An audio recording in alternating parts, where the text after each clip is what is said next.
ಸಂಪೂರ್ಣವಾದ ನಿನ್ನ ಕೃಪೆ, ಶಾಶ್ವತವಾದ ನಿನ್ನ ಕೃಪೆ, ಸಂಪೂರ್ಣವಾದ ನಿನ್ನ ಕೃಪೆ, ಶಾಶ್ವತವಾದ ನಿನ್ನ ಕೃಪೆ, ಬಾಳಿಗೆ ಬೆಳಕನ್ನು ನೀಡುವಂತ ನಿನ್ನ ಕೃಪೆ, ಬಾಳಿಗೆ ಬೆಳಕನ್ನು ನೀಡುವಂತ ನಿನ್ನ ಕೃಪೆ, ಸಂಪೂರ್ಣವಾದ ನಿನ್ನ ಕೃಪೆ, ಶಾಶ್ವತವಾದ ನಿನ್ನ ಕೃಪೆ, ಸಂಪೂರ್ಣವಾದ ನಿನ್ನ ಕೃಪೆ, ಶಾಶ್ವತವಾದ ನಿನ್ನ ಕೃಪೆ.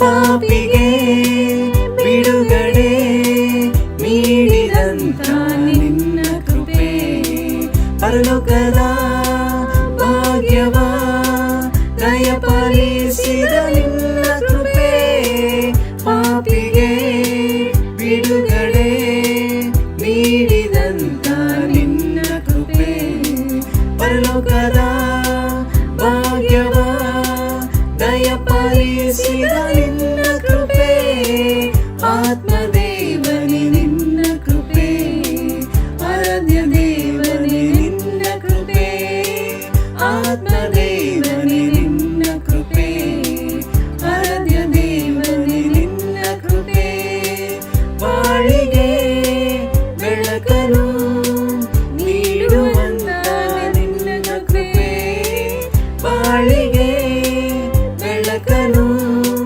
ನೀಡುವಂತ ನಿನ್ನ ಕೃಪೆ, ಸಂಪೂರ್ಣವಾದ ನಿನ್ನ ಕೃಪೆ, ಶಾಶ್ವತವಾದ ನಿನ್ನ ಕೃಪೆ, ಸಂಪೂರ್ಣವಾದ ನಿನ್ನ ಕೃಪೆ, ಶಾಶ್ವತವಾದ ನಿನ್ನ ಕೃಪೆ.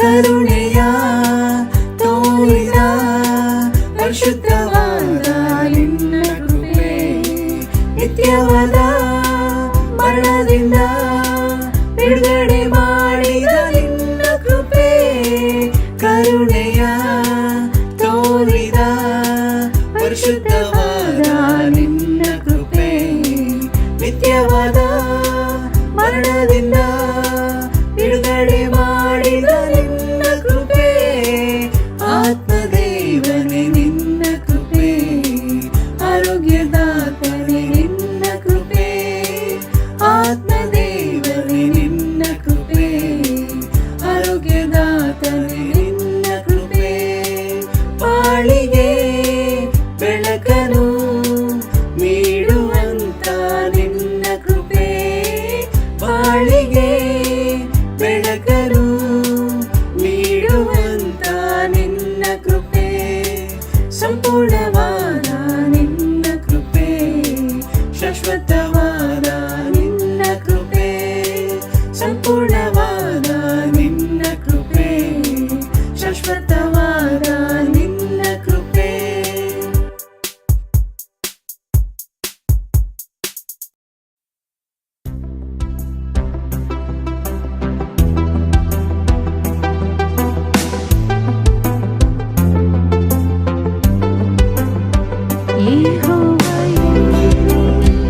ಒದಗಿಸುವ ನೀ ಮಾತ್ರ ಸಾಕು ನನಗೆ, ಯೆಹೋವನ ಸೌಖ್ಯದಾಯಕನೇ, ನಿಂಗಾಯದಿಂದ ಗುಣವಾದೆನ, ಯೆಹೋವ ಶಮ್ಮ ನನ್ ಜೊತೆ ಇರುವೆ, ನೀ ಮಾತ್ರ ಸಾಕು ನನಗೆ, ಯೆಹೋವ ಶಮ್ಮ ನನ್ ಜೊತೆ ಇರುವೆ, ನೀ ಮಾತ್ರ ಸಾಕು ನನಗೆ, ನೀ ಮಾತ್ರ ಸಾಕು, ನೀ ಮಾತ್ರ ಸಾಕು, ನೀ ಮಾತ್ರ ಸಾಕು ನನಗೆ, ನೀ ಮಾತ್ರ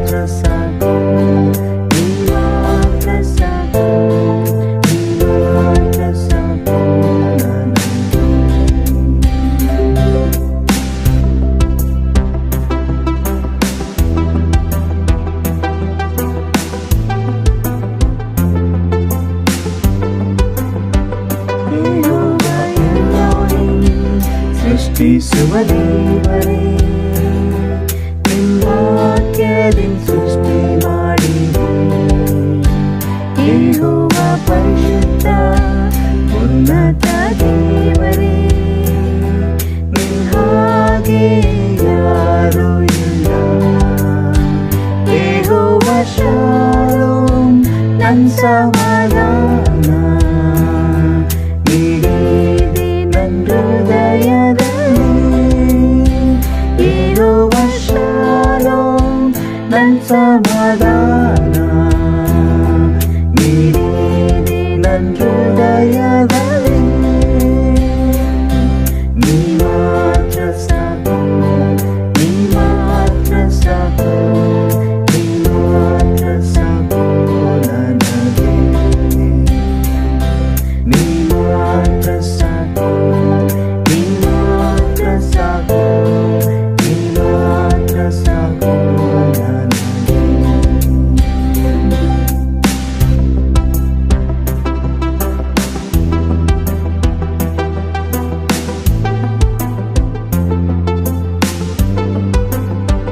ಯೇಸುವೇ ನೀನೇ ನನ್ನ ಪ್ರಿಯನು, ನನ್ನೆಷ್ಟೊಂದು ಪ್ರೀತಿ ಮಾಡಿದೆ.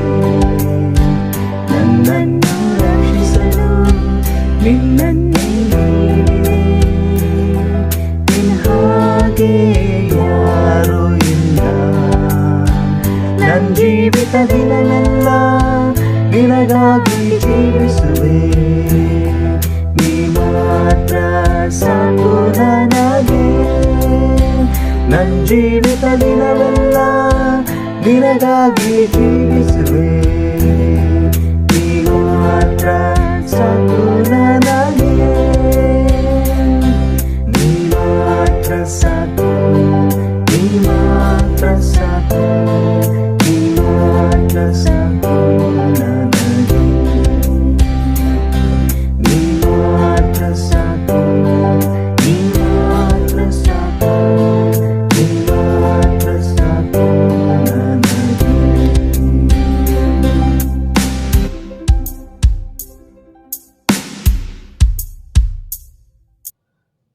ನಿಮ್ಮೆಲ್ಲರಿಗೂ ಮುಂಜಾನೆ ನಮಸ್ಕಾರಗಳು ಸಹೋದರ ಸಹೋದರಿಯರೇ ಮತ್ತು ಸ್ನೇಹಿತರೆ. ಈ ಸಮಯದಲ್ಲಿ ನೀವೆಲ್ಲರೂ ಆನ್ಲೈನ್ ಮೀಟಿಂಗ್ಗೆ ಬಂದಿದ್ದಕ್ಕಾಗಿ ಭಾಳ ಸಂತೋಷ ಪಡ್ತೀನಿ. ಈ ಸಮಯದಲ್ಲಿ ನಾವು ದೇವರ ವಾಕ್ಯವನ್ನು ಕೇಳೋದಕ್ಕಿಂತ ಮುಂಚೆ ನಾವು ನಮ್ಮ ಮನಸ್ಸನ್ನು ಸಿದ್ಧ ಮಾಡ್ಕೊಳ್ಳೋಣ. ನಾವು ದೇವರ ಆರಾಧನೆ ಮಾಡೋಕ್ಕಿಂತ ಮುಂಚೆ ಕೀರ್ತನೆಗಳು 135 1-3 ನಾವು ಓದೋಣ.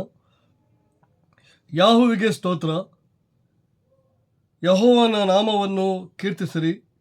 ಯೆಹೋವನ ಸೇವಕರೇ, ಯೆಹೋವನ ಮಂದಿರದಲ್ಲಿಯೂ ನಮ್ಮ ದೇವರ ಆಲಯದ ಅಂಗಳಗಳಲ್ಲಿಯೂ ಸೇವೆ ಮಾಡುವವರೇ, ಆತನನ್ನು ಕೀರ್ತಿಸಿರಿ. ಯಾಹುವಿಗೆ ಸ್ತೋತ್ರ. ಯೆಹೋವನು ಒಳ್ಳೆಯವನು, ಆತನ ನಾಮವನ್ನು ಕೊಂಡಾಡಿರಿ, ಅದು ಮನೋಹರವಾಗಿದೆ. ಪ್ರೀತಿಯ ಸಹೋದರ ಸಹೋದರರೇ, ನೋಡುವಾಗ ದೇವರ ವಾಕ್ಯ ನಮಗೆ ಏನು ಹೇಳ್ತಾ ಇದ್ದಾರೆ ಅಂದರೆ, ನಾವು ಸೇವಕರಾಗಿದ್ದೀವಿ. ನಾವು ಆತನ ಮಂದಿರದಲ್ಲಿ ಕೆಲವೊಂದು ಕೆಲಸಗಳನ್ನು ಮಾಡ್ತಾಯಿದ್ದೀವಿ. ನಾವೆಲ್ಲರೂ ಏನೋ ಒಂದು ರೀತಿಯಲ್ಲಿ ದೇವರ ಸೇವೆ ಮಾಡ್ತಾಯಿದ್ದೀವಿ ಅವರ ಆಲಯದಲ್ಲಿ. ನಾವು ಕೊರಂಥದಲ್ಲಿ ಹೇಳುವ ಪ್ರಕಾರ ಯೇಸುವಿನ ಶರೀರವೇ ದೇವರ ಆಲಯ ಆಗಿದೆ. ನಾವು ಪವಿತ್ರಾತ್ಮ ನಮ್ಮ ದೇಹದಲ್ಲಿ ವಾಸ ಮಾಡ್ತಾರೆ ಅಂತ ಹೇಳುತ್ತೆ. ಖಂಡಿತ ನಾನು ನಂಬ್ತೀನಿ, ನೀವೆಲ್ಲರೂ ಭಾಳ ಶ್ರದ್ಧೆಯಿಂದ ಆಸಕ್ತಿಯಿಂದ ದೇವರ ವಾಕ್ಯವನ್ನು ಕೇಳಿ ನಮ್ಮ ಆತ್ಮೀಯ ಜೀವನವನ್ನು ನಾವು ಬೆಳೆಸ್ಕೊಳ್ಬೇಕಾಗಿದೆ. ಇದೊಂದು ಒಳ್ಳೆಯ ಸಮಯ ನಾವು ಈ ರೀತಿಯಲ್ಲಿ ಕೂಡ ದೇವರನ್ನ ಆರಾಧನೆ ಮಾಡೋದು. ಈ ಸಮಯದಲ್ಲಿ ನಾವು ಈ ಆರಾಧನೆ ಪಾಲ್ಗೊಳ್ಳುವಾಗ ಪೂರ್ತಿ ಮನಸ್ಸಿಂದ ಪೂರ್ತಿ ಶ್ರದ್ಧೆಯಿಂದ ನಾವು ಕೇಳೋಣ. ನಾವು ಪ್ರಾರ್ಥನೆ ಮಾಡಿ ಪ್ರಾರಂಭಿಸೋಣ. ಪ್ರಾರ್ಥನೆ ಮಾಡೋಣ. ಅತಿ ಪರಿಶುದ್ಧವಾದ ದೇವರೇ, ನಿಮಗೆ ಮಹಿಮೆ. ಯೆಹೋವನೇ, ನಿಮಗೆ ಸ್ತೋತ್ರವಾಗಲಿ, ನಿಮಗೆ ಮಹಿಮೆ ಆಗಲಿ. ನೀವು ಮಾತ್ರ ಯೋಗ್ಯರು, ನೀವು ಮಾತ್ರ ಆರಾಧನೆಗೆ ಪಾತ್ರರಾಗಿದ್ದೀರಿ. ತಂದೆಯೇ, ನಾವೆಲ್ಲರೂ ನಿಮಗೆ ಸೇವಕರಾಗಿದ್ದೀವಿ. ಏನೋ ಒಂದು ರೀತಿಯಲ್ಲಿ ನಿಮಗೆ ಕೆಲಸ ಮಾಡ್ತಾಯಿದ್ದೀವಿ. ಇವೆಂತ ಮಾಡೋದ್ರ ಮೂಲಕ, ಸಭೆಯಲ್ಲಿ ಕೆಲಸ ಮಾಡೋದ್ರ ಮೂಲಕ, ಅವರೇ ಇನ್ನೊಬ್ಬರಿಗೆ ಹೆಲ್ಪ್ ಮಾಡೋದ್ರ ಮೂಲಕ, ಇನ್ನೊಬ್ಬರಿಗೆ ಕಲಿಸ್ಕೊಡೋದ್ರ ಮೂಲಕ, ಯಾವುದೋ ಒಂದು ರೀತಿಯಲ್ಲಿ ನಾವು ಕೆಲಸ ಮಾಡ್ತಾಯಿದ್ದೀವಿ. ಅದಕ್ಕಾಗಿ ನಿಮಗೆ ಧನ್ಯವಾದಗಳು ಹೇಳ್ತೀನಿ. ನನಗೆ ಯೋಗ್ಯತೆ ಇಲ್ಲ ಅಂದರೆ ಕೂಡ ಆ ಒಂದು ಸ್ಥಾನಮಾನವನ್ನು ಕೊಟ್ಟು ನಮ್ಮನ್ನು ಆಶೀರ್ವದಿಸೋದಕ್ಕಾಗಿ ಸ್ತೋತ್ರ ಮಾಡ್ತೀನಿ. ಈ ಸಮಯದಲ್ಲಿ ನೀವೇ ನಮ್ಮನ್ನು ನಡೆಸಿ ಈ ಆರಾಧನೆ ನಿಮ್ಮ ಕೈಲಿ ಒಪ್ಪಿಸ್ತೀನಿ. ಈ ಆರಾಧನೆಯಲ್ಲಿ ಪೂರ್ತಿ ನಾವು ಶ್ರದ್ಧೆಯಿಂದ ಪೂರ್ತಿ ಮನಸ್ಸಿಂದ ನಾವು ಕೇಳುವವರಾಗಿರೋದಕ್ಕೆ ಸಹಾಯ ಪ್ರಾರ್ಥನೆ ಮಾಡ್ತಾ ಈ ಪ್ರಾರ್ಥನೆ ನಿಮ್ಮ ಒಬ್ಬನೇ ಮಗನಾದ ಯೇಸು ನಾಮದಲ್ಲಿ ಪ್ರಾರ್ಥಿಸ್ತಾನೆ. ಆಮೇನ್.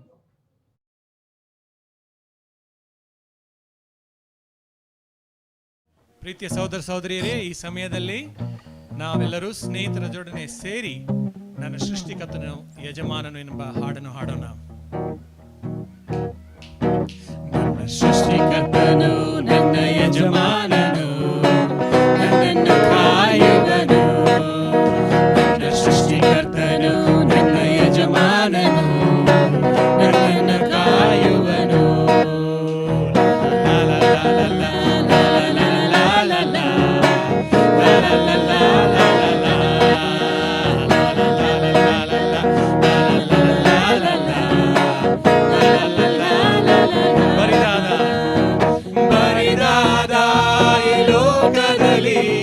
ಭೂಮಿಯ ಗಗನವು ಉಂಟು ಮಾಡಿದ, ಬರಿದಾದ ಈ ಲೋಕದಲ್ಲಿ ಭೂಮಿಯ ಗಗನವು ಉಂಟು ಮಾಡಿದ. ಸೂರ್ಯ ಚಂದ್ರ ನಕ್ಷತ್ರಗಳು ಆತನನ್ನೇ ಸ್ತುತಿಸುವೆವು. ಸೂರ್ಯ ಚಂದ್ರ ನಕ್ಷತ್ರಗಳು ಆತನನ್ನೇ ಸ್ತುತಿಸುವೆವು. ನನ್ನ ಸೃಷ್ಟಿಕರ್ತನು ನನ್ನ ಯಜಮಾನನು, ನನ್ನನ್ನು ಕಾಯುವನು. ನನ್ನ ಸೃಷ್ಟಿಕರ್ತನು ನನ್ನ ಯಜಮಾನನು, ನನ್ನನ್ನು ಕಾಯುವನು. ಭವ್ಯವಾದ ಈ ಲೋಕದಲ್ಲಿ ನನ್ನನ್ನು ನಿನ್ನನ್ನು ಉಂಟು ಮಾಡಿದ. ಭವ್ಯವಾದ ಈ ಲೋಕದಲ್ಲಿ ನನ್ನನ್ನು ನಿನ್ನನ್ನು ಉಂಟು ಮಾಡಿದ. ನಾನು ನೀನು ನಾವುಗಳು ಆತನನ್ನೇ ಸ್ತುತಿಸುವೆವು. ನಾನು ನೀನು ನಾವುಗಳು ಆತನನ್ನೇ ಸ್ತುತಿಸುವೆವು. ನನ್ನ ಸೃಷ್ಟಿಕರ್ತನು ನನ್ನ ಯಜಮಾನನು, ನನ್ನನ್ನು ಕಾಯುವನು. ನನ್ನ ಸೃಷ್ಟಿಕರ್ತನು ನನ್ನ ಯಜಮಾನನು, ನನ್ನನ್ನು ಕಾಯುವನು. ರಮ್ಯವಾದ ಈ ದೇಹದಲ್ಲಿ ತನ್ನಯ ಶ್ವಾಸವು ಊದಿರುವ.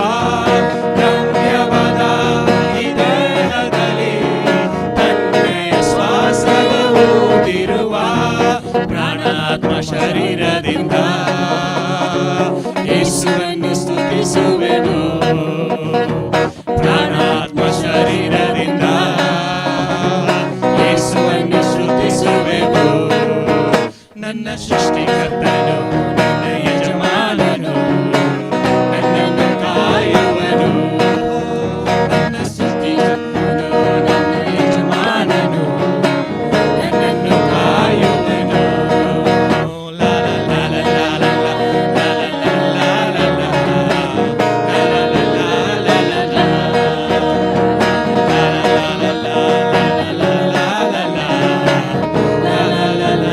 ಲಾ ಲಾ ಲಾ ಗೆಳೆಯ ನಮಸ್ಕಾರ ಬ್ರದರ್ಸ್ ಅಂಡ್ ಸಿಸ್ಟರ್ಸ್. ನಮಸ್ಕಾರ. ನಿಮ್ಮೆಲ್ಲ ನೋಡ್ಕೊಂಡು ಸಂತೋಷ ಆಗುತ್ತೆ ಹೌದಾ?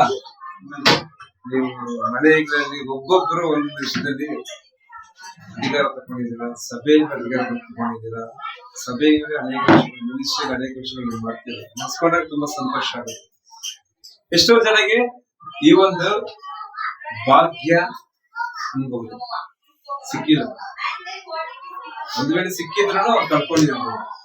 ಆದ್ರೆ ದೇವರು ನಮ್ಮನ್ನ ಇನ್ನ ಅತಿಯಾಗಿ ಪ್ರೀತಿ ಮಾಡ್ಕೊಂಡು ನಮ್ಮನ್ನ ಇಟ್ಕೊಂಡಿದ್ದಾರೆ. ದೊಡ್ಡ ಅದ್ಭುತವಾದ ಒಂದು ವಿಷಯ. ಪ್ರಾರ್ಥನೆ ಮಾಡೋದು. ನಿಮ್ಗೆ ಇರೋ ಪ್ರತಿಯೊಬ್ಬರು ಒಂದು ತೊಂದರೆಗಳು ಉಂಟು, ಸಂತೋಷನ ಉಂಟು, ದುಃಖಗಳ ಉಂಟು. ಇದಾಗ್ಬೇಕು ಅನ್ನೋ ಒಂದು ಸಂತೋಷನೇ ಇರುತ್ತೆ ನಿಮಗೆ. ಓಕೆ, ನಿಮ್ಮೆಲ್ಲರಿಗೂ ಪ್ರಾರ್ಥನೆ ಮಾಡಿ, ನನಗೋಸ್ಕರ ಪ್ರಾರ್ಥನೆ ಮಾಡಿ, ಸಭೆಗೋಸ್ಕರ ಪ್ರಾರ್ಥನೆ ಮಾಡಿ. ಆಕಾಶ ಭೂಮಿಗಳನ್ನು ಸೃಷ್ಟಿ ಮಾಡಿರ್ತಕ್ಕಂಥ ಮಹಾಪರಿಶುದ್ಧ ಸ್ವಾಮಿ, ಈ ಸಮಯಗಳನ್ನು ಕೊಟ್ಟಿದ್ದಕ್ಕೋಸ್ಕರ ಸ್ತೋತ್ರವನ್ನು ಹೇಳುತ್ತೀವಿ ಸ್ವಾಮಿ. ಎಷ್ಟೋ ಜನಕ್ಕೆ ಸಿಕ್ಕದಂತ ಒಂದು ಭಾಗ್ಯ ನಮ್ಮ ಜೀವನದಲ್ಲಿ ನಮಗೆ ಕೊಟ್ಟಿದ್ದೀರಪ್ಪ ಸ್ವಾಮಿ. ಎಷ್ಟು ಕೃಪೆಯುಳ್ಳ ದೇವರಾಗಿರಪ್ಪ, ಎಷ್ಟು ಪ್ರೀತಿ ಮಾಡುವಂತ ತಂದೆಯಾಗಿದ್ದೀರ ಸ್ವಾಮಿ. ನಾವು ಹೇಗಿದ್ರು ಶಿಷ್ಯರಾಗಿ ಬದಲಾಗದಿರ ಇದ್ರು ಸ್ವಾಮಿ, ಬದಲಾಗಿದ್ರು ಸ್ವಾಮಿ ನಿಮ್ಮ ಪ್ರೀತಿ ತುಂಬಾ ಅಪಾರವಾದದ್ದು ಸ್ವಾಮಿ. ಎಷ್ಟೋ ಸಮಯದಲ್ಲಿ ಸ್ವಾಮಿ ನಾವು ನಿಮ್ಮ ವಾಕ್ಯದ ಪ್ರಕಾರ ಜೀವನ ಮಾಡದೇ ಇದ್ದರೂ ಸ್ವಾಮಿ ನಮ್ಮ ಮೇಲೆ ನಮ್ಮನ್ನು ಆಶೀರ್ವದಿಸಿ ನಮ್ಮನ್ನು ದೇವನೇ ಪೇತ್ರನ ಹೇಗೆ 2ನೇ ಸರಿ ಕರ್ಕೊಂಡು ಮತ್ತೆ ನಿಮ್ಮ ರಾಜ್ಯದ ಬಿಗಿದ ಕೈಯಲ್ಲಿ ಕೊಟ್ಟರು ಆ ತರ ನಮಗೆ ಒಂದು ಸಮಯದಲ್ಲಿ ಅವಕಾಶವನ್ನು ಮಾಡಿಕೊಟ್ಟಿದ್ದೀವಿ ಸ್ವಾಮಿ. ನಮಗೆ ಅನೇಕ ಕಷ್ಟಗಳಿರ್ಬೋದು, ದುಃಖಗಳಿರ್ಬೇಕು, ಪ್ರಾಬ್ಲಮ್ಸ್ ಇರ್ಬೋದು, ಯಾವ್ದೋ ತೊಂದರೆಗಳಿರ್ಬೋದು ಸ್ವಾಮಿ. ಈಗ ನನ್ನನ್ನು ಎತ್ತಾಕುವಂತ ದೇವರು ನೀವಾಗಿದ್ದೀರ ನಾವು ಇವತ್ತಿದ್ದೀವಿ ನಂಬಿಕೆಯಿಂದ ಎತ್ತಿಕೊಂಡಿದ್ದೇವೆ ಸ್ವಾಮಿ. ನಮ್ಮ ಆಶೀರ್ವದಿಸುವ ದೇವರೇ ಈ ಸಮಯ ಸ್ವಾಮಿ. ಈ ಒಂದು ಸಮಯದಲ್ಲಿ ನೀವಿದ್ದು ಸ್ವಾಮಿ ವಾಕ್ಯಗಳನ್ನು ಹೇಳಿಕೊಂಡಿದ್ದೀನಿ ಸ್ವಾಮಿ. ಮುಖಾಂತರ ದಯವಿಟ್ಟು ಸ್ವಾಮಿ ನೀವು ಬಲಪಡಿಸುವಂತ ತಂದೆಯಾಗಿದ್ದೀರಾ, ಆಶೀರ್ವದಿಸುವಂತ ತಂದೆಯಾಗಿದ್ದೀರಾ, ನಮ್ಮ ಕರುಣೆ ತೋರಿಸುವಂತ ತಂದೆಯಾಗಿದ್ದೀರಾ ಸ್ವಾಮಿ. ಸ್ವತಃ ಹೇಳುತ್ತಾ ಈ ಚಿಕ್ಕ ಪ್ರಾರ್ಥನೆ ಯೇಸು ಕ್ರಿಸ್ತನ ಮುಖಾಂತರ ಬೇಡಿಕೊಂಡ್ವಿ. ಆಮೇಲೆ ಇವತ್ತು ನಾವು 2 ಕೊರಿಂಥಿಯರು 5ನೇ ಅಧ್ಯಾಯದಲ್ಲಿ 11ರಿಂದ 21 ನಾವು ಓದ್ತಿದ್ವಿ. ಓಕೆ, ಇದರಲ್ಲಿ ಪೌಲನು ಮತ್ತೆ ನಮ್ಮನ್ನ ಹೇಗೆ ದೇವರ ಹತ್ರ ಬಲವಾಗಿರ್ಬೇಕು, ನಾವು ಏನು ದೇವರ ಮುಂದೆ, ನಾವು ಎಂತವ್ರು ದೇವರ ಮುಂದೆ ಅನ್ನೋದನ್ನ ಹೇಳಿದ್ದಾರೆ. ನಾವು ಓದೋಣ 2 ಕೊರಿಂಥಿಯರು 5:11-21.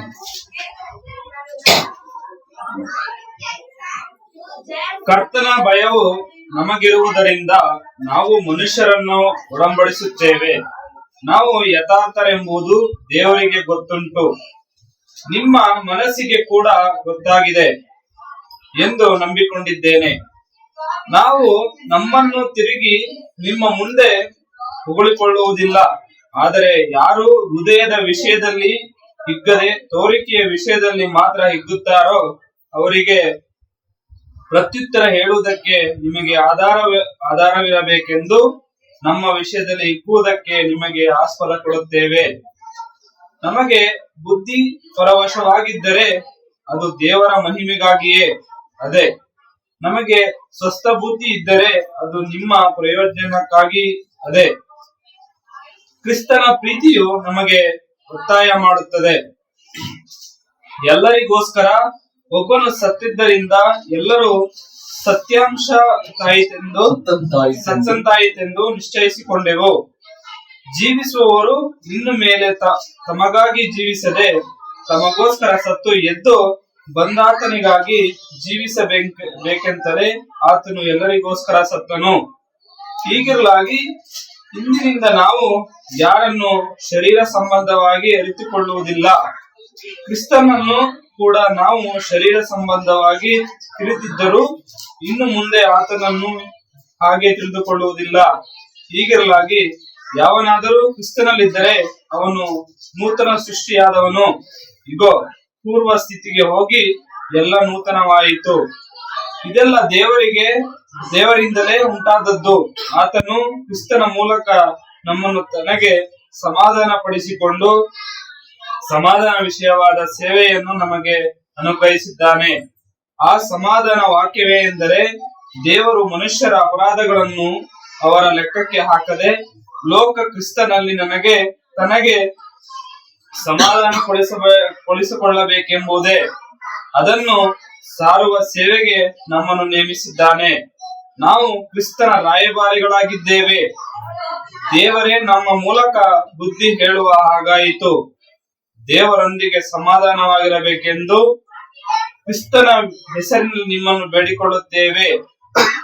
ನಾವು ಆತನಲ್ಲಿ ದೇವರಿಗೆ ಸಮರ್ಪಕರವಾದ ನೀತಿ ಸ್ವರೂಪಗಳಾಗಿರುವಂತೆ ದೇವರು ಪಾಪ ಜ್ಞಾನವಿಲ್ಲದ ಆತನು ನಮಗೋಸ್ಕರ ಪಾಪ ಸ್ವರೂಪಿಯಾಗ ಮಾಡಿದನು. ಆಮೇನ್. ಇಲ್ಲ, ನಾವು ನೋಡ್ತೀವಿ ಮೊದಲೇ ಹೇಳ್ತದೆ, ನಾವು ಕರ್ತನ ಭಯವನ್ನು ಅರಿತವರಾದ ಕಾರಣ ಮನುಷ್ಯರನ್ನು ಒಡಂಬಡಿಸುತ್ತೇವೆ. ಭಯ ಅಂದ್ರೆ ಏನಿದೆ? ಪೌಲ್ ಹೇಳ್ತಾರೆ ಭಯ ಅಂತ ಹೇಳ್ತಾರೆ. ಒಂದು ಮಗ ತಂದೆ ಮೇಲೆ ಭಯ ಇಡುವಂತ ವಿಷಯ. ಭಯ ಅಂದ್ರೆ ನಮ್ಮೆಲ್ಲರಿಗೂ ಅನೇಕ ವಿಧದಲ್ಲಿ ಏನಾಗಿದೆ, ಎಕ್ಸ್ಪೀರಿಯನ್ಸ್ ಆಗಿದೆ. ಕೆಲಸದ ಮೇಲೆ ಆಗಿರ್ಬೋದು, ಇಲ್ಲ ಮಕ್ಕಳನ್ನ ಸಾಕುವುದಿಲ್ಲ ಭಯ ಆಗಿರ್ಬೋದು, ಕೆಲವು ಸರಿ ದಾರಿ ಹೋಗುವಾಗ ಭಯ ಆಗಿರ್ಬೋದು, ಕೆಲವು ವಿಷಯಗಳನ್ನ ನೋಡಿದಾಗ ಭಯ ಆಗಿರ್ಬೋದು, ಕೆಲವು ತೊಂದರೆಗಳು ಬಂದಾಗ ಭಯ ಆಗಿರ್ಬೋದು. ಈ ತರ ಅನೇಕ ವಿಧವಾದ ಭಯಗಳು ನಮ್ಮಲ್ಲಿ ಸೃಷ್ಟಿಯಾಗಿದ್ದು ಉಂಟು, ಆಗಿರೋದುಂಟು, ನೋಡಿರೋದು ಉಂಟು. ಉದಾಹರಣೆಗೆ ಹೇಳ್ಬೇಕಾದ್ರೆ ನನಗೆ ನನ್ನ ಜೀವನದಲ್ಲಿ ಭಯ ಯಾವಾಗ ತುಂಬಾ ಮೋಸವಾಗಿ ಬಂದಿದ್ದಂದ್ರೆ ಕೊರೋನಾ ಸಮಯದಲ್ಲಿ. ಫಸ್ಟ್ ವೇಯಲ್ಲಿ ತುಂಬಾ ಚೆನ್ನಾಗಿದ್ರಿ, ಸಂತೋಷವಾಗಿದ್ರಿ, ಖುಷಿಯಾಗಿದ್ರಿ, ಕ್ರಿಕೆಟ್ ಆಡ್ಕೊಂಡು, ಗಚ್ಚಗಳು ಆಡ್ಕೊಂಡು, ಸಾಕಾಡ್ಕೊಂಡು, ಏನೇನೋ ಕುಟುಂಬ ಸಮೇತ ಯಾವತ್ತು ಸೇರಿದ್ರೆ ಅನೇಕ ಜನಗಳು ಸೇರ್ಕೊಂಡು ಸುಂದರ. ಎರಡೇ ಅಲೆ ಬಂದಾಗ ಎಲ್ಲಾನು ಉಲ್ಟ ಆಗುತ್ತೆ. ನನ್ ಗೊತ್ತಿಲ್ಲ, ಸಭೆಯಲ್ಲೇ ಮೊದಲು ಬಂದಿದ್ದು ನಮ್ಮನೆಗೆ ಕೊರೋನಾ ಕಾಣುತ್ತೆ, ನನ್ಗೆ ಗೊತ್ತಿಲ್ಲ. ಫಸ್ಟ್ ನಮ್ ಚಿಕ್ಕವಾಗ ಬಂದು ಹಾಸ್ಪಿಟಲ್ ಅಡ್ಮಿಟ್ ಮಾಡಿದ್ರೆ ಅವ್ರು ಸಾಯೋ ಸ್ಥಿತಿಗಾದ್ರು ಮತ್ತೆ ಅವ್ರೇನೋ ದೇವ್ರ ಭಯ ಬರ್ತಾರೆ. ಅದಾಗಿದೆ ನಮ್ಮೆಲ್ಲರಿಗೂ ಕೊರೋನಾ. ಸುಮಾರು 14 ಜನರಿಗೆ ನಮ್ಮನ್ನ ಹಾಸ್ಪಿಟಲ್ ಸೇರಿಸ್ತೀನಿ ಭಯ ಆಗಿಸ್ತಾರೆ. ಯಾವ ತರ ಭಯ ಅಂದ್ರೆ ನಿಮ್ನ ಒಂದೇ ಕಡೆ ಹಾಕಲ್ಲ, ನಿಮ್ ಹೆಣ್ಮಕ್ಳೆಲ್ಲ ಹೋಗ್ಬೋದು, ನೀವೆಲ್ಲ ಹೋಗ್ಬೋದು ಅಂದ್ರೆ ಹೆಂಗಿರುತ್ತೆ ನಿಮ್ಗೆ. ತುಂಬಾ ಸ್ಟೋರಿಗಳನ್ನೆಲ್ಲ ಕೇಳ್ಕೊಂಡೆ ಬರಲ್ಲ. ಈ ತರ ಟಿವಿಯಲ್ಲಿ ನೋಡಿ ಅವ್ರು ವಿಚಿತ್ರ ಕಥೆಗಳು ಹೇಳಿದಾಗ ತುಂಬಾನೇ ಭಯ ಆಯ್ತು. ಯಾವ ತರ ಭಯ ಅಂದ್ರೆ ಅಯ್ಯೋ ಅವತ್ ರಾತ್ರಿ ನಮ್ಮನ್ನ ಕರ್ಕೊಂಡು ಹೋಗ್ಬೇಕು ಅವ್ರು ಆಂಬುಲೆನ್ಸ್ ಬಂದು. ಅಷ್ಟು ಭಯಂಕರ ಅಂದ್ರೆ ನಮ್ಗೆ ಯಾವ ತರ ಪ್ರಾರ್ಥನೆ ಮಾಡಿದ್ರೆ ನಮ್ಗೆ ಗೊತ್ತಿಲ್ಲ. ನಾನು ನನ್ನ ಹೆಸರು ಮಕ್ಕಳು ಎಲ್ಲರೂ ಪ್ರಾರ್ಥನೆ ಮಾಡಿದ್ವಿ. ದೇವರು ಹೇಗೆ ಅದ್ಭುತವಾಗಿ ಅವತ್ ರಾತ್ರಿ ಅಲ್ಲೇ ಇರಿಸಿ ಬೆಳಿಗ್ಗೆ ಕೂಡ ನಮ್ಮ ಅಲ್ಲಿರೋ ದೊಡ್ಡ ಹುಡುಗರು ಅವ್ರ ಮುಖಾಂತರ ನಮ್ಮನ್ನ ಬಿಡಿಸಿ ನಾವು ನೋಡ್ಕೊಳ್ತೀವಿ, ಅವ್ರಿಗೆ ಏನಾಗಲ್ಲ. ಈ ತರ ಒಂದು ಭಯ. ಆದ್ರೆ ಇಲ್ಲಿ ಪೌಲನಿಗೆ ಯಾವ ತರ ಭಯ ಇದೆ ದೇವರ ಮೇಲೆ? ಒಂದು, ನಾವು ಕ್ಲೀನ್ ಆಗಿ ಓದ್ಕೊಂಡ್ ಬಂದ್ರೆ ನಮ್ಮನ್ನ ಕಾಪಾಡುವಂತ ಭಯ. ಅಂದ್ರೆ ಒಂದು ರಾಯಭಾರಿ ಅಂದ್ರೆ ಏನು? ನಾವು ಕಡೆಯದಾಗ ಓದಿದಾಗ 20ರಲ್ಲಿ ಓದಿದಾಗ ನಮ್ಗೆ ಗೊತ್ತಾಗುತ್ತೆ. ಅದು ಓದಿದ್ರು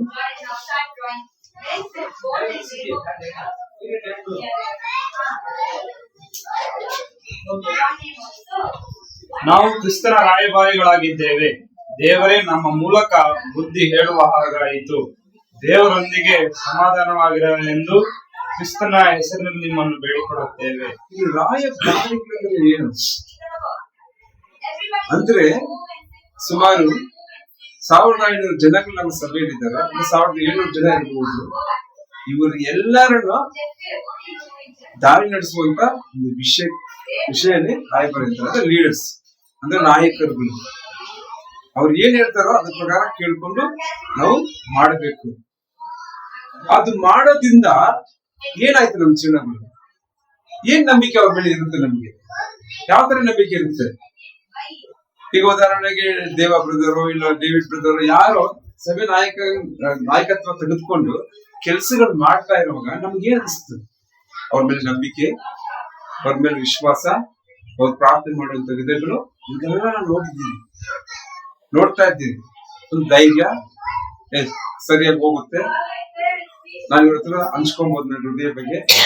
ಎಲ್ಲ ವಿಶ್ವಾಸದಿಂದ ನಾವು ಅನ್ಕೊಂಡಿರ್ತೀವಿ. ಅದೇ ತರ ಪೌಲ್ ಫಸ್ಟ್ ಅಲ್ಲಿ ಹೇಳ್ತಾರೆ, ಇಲ್ಲಿ ನೀವು ನಮ್ಮ ಮನಸಾಕ್ಷಿಗಳ ಪ್ರಕಾರ ನೀವು ನಮ್ಮನ್ನ ಅರ್ಥಿದ್ದೀರಾ, ನಮ್ಮನ್ನ ಅರ್ಥ ಮಾಡ್ಕೊಂಡಿದ್ದೀರಾ ನೀವು ಅಂದ್ಬಿಟ್ಟು ಹೇಳ್ತಾರೆ. ಇಲ್ಲಿ ಪೌಲನಿಗೆ ಭಯ ಬಂದಿದ್ದೇನಂದ್ರೆ ನಮ್ಮನ್ನೆಲ್ಲ ಕಾಪಾಡಬೇಕು. ಅವ್ರಿಗೂ ದೇವರ ಭಯ ಇತ್ತು. ಅಂದ್ರೆ ಉದಾಹರಣೆಗೆ ಹೇಳ್ಬೇಕಂದ್ರೆ ಸಾತಾನ ನಡೀತಾರೆ ಅಲ್ವಾ? ನಮ್ಮೆಲ್ಲರೂ ಗೊತ್ತು ಸಾತಾನ. ಹೋದ್ವಾರಲ್ಲ ಅದಕ್ಕೆ ಮುಂಚಿನ ವಾರ ದೇವರ ಪ್ರಕಾರ ಹೇಳಿದ್ರು, ಪಾಪವನ್ನು ಮಾಡೋರು ಯಾರು? ಸಾತಾನಲ್ಲ, ದೇವರು ಅಲ್ಲ. ಪಾಪ ಮಾಡೋರು ಯಾರು? ನಾವೇ ಅಲ್ವರ? ಈ ಒಂದು ವಿಷಯನ ನಮ್ಗೆ ಹೇಳ್ಕೊಟ್ಟಿದ್ದಾರೆ. ಇದ್ರಲ್ಲಿ ಅರ್ಥ ಮಾಡ್ಕೊಬೇಕಾಗಿರೋ ವಿಷಯ ಏನಂದ್ರೆ ದೇವರ ಭಯ ಪೌಲನಿಗೆ ಇಲ್ಲಿತ್ತು. ನಮಗೆ ಅದ್ರ ಬಗ್ಗೆ ಹೇಳ್ಕೊಡೋದಕ್ಕೆ, ನಮ್ಮನ್ನ ಬಲಪಡಿಸೋದಕ್ಕೆ ಇಲ್ಲಿ ಪೌಲನು ಹೇಳ್ತಾರೆ. ಯಾವ ತರ ಹೇಳ್ತಾ ಇದಾರೆ? 12 ಸ್ಕ್ರಿಪ್ಚರ್ 12:13. ನಾವು ನಮ್ಮನ್ನು ತಿರುಗಿ ನಿಮ್ಮ ಮುಂದೆ ಹೊಗಳಿಕೊಳ್ಳುವುದಿಲ್ಲ, ಆದರೆ ಯಾರು ಹೃದಯದ ವಿಷಯದಲ್ಲಿ ಹಿಗ್ಗದೆ ತೋರಿಕೆಯ ವಿಷಯದಲ್ಲಿ ಮಾತ್ರ ಹಿಗ್ಗುತ್ತಾರೋ ಅವರಿಗೆ ಪ್ರತ್ಯುತ್ತರ ಹೇಳುವುದಕ್ಕೆ ನಿಮಗೆ ಆಧಾರವಿರಬೇಕೆಂದು ನಮ್ಮ ವಿಷಯದಲ್ಲಿ ಹಿಗ್ಗುವುದಕ್ಕೆ ನಿಮಗೆ ಆಸ್ಪದ ಕೊಡುತ್ತೇವೆ. ನಮಗೆ ಬುದ್ಧಿ ಪರವಶವಾಗದಿದ್ದರೆ ಅದು ದೇವರ ಮಹಿಮೆಗಾಗಿಯೇ. ಅದೇ ನಮಗೆ ಸ್ವಬುದ್ಧಿ ಇದ್ದರೆ ಅದು ನಿಮ್ಮ ಪ್ರಯೋಜನಕ್ಕಾಗಿ. ಅದೇ ಹೇಳ್ತಾರೆ ಅಂದ್ರೆ ನಮ್ಮ ಹೃದಯದ ಬಗ್ಗೆ ಮಾತಾಡ್ತಾ ಇದಾರೆ ಇಲ್ಲಿ ದೇವರು. ಪೌಲನು ನಾವು ಹೆಂಗೆ ಆಕ್ಟ್ ಮಾಡ್ಬೇಕು, ಹೆಂಗೆ ಈ ತರ ನಡ್ಕೊಬೇಕು ಅದ್ರ ಬಗ್ಗೆ ಇಲ್ಲ. ನಮ್ಮ ಹೃದಯ ಹೇಗಿರ್ಬೇಕು, ನಿಮ್ ಹೃದಯ ಯಾವ ತರ ಬಲವಾಗಿರ್ಬೇಕು, ನಿಮ್ ಹೃದಯ ಯಾವ ತರ ನಡೆದುಕೊಳ್ಬೇಕು ಅನ್ನೋದನ್ನ ತೋರಿಸ್ಕೊಡ್ತಾ ಇದ್ದಾರೆ.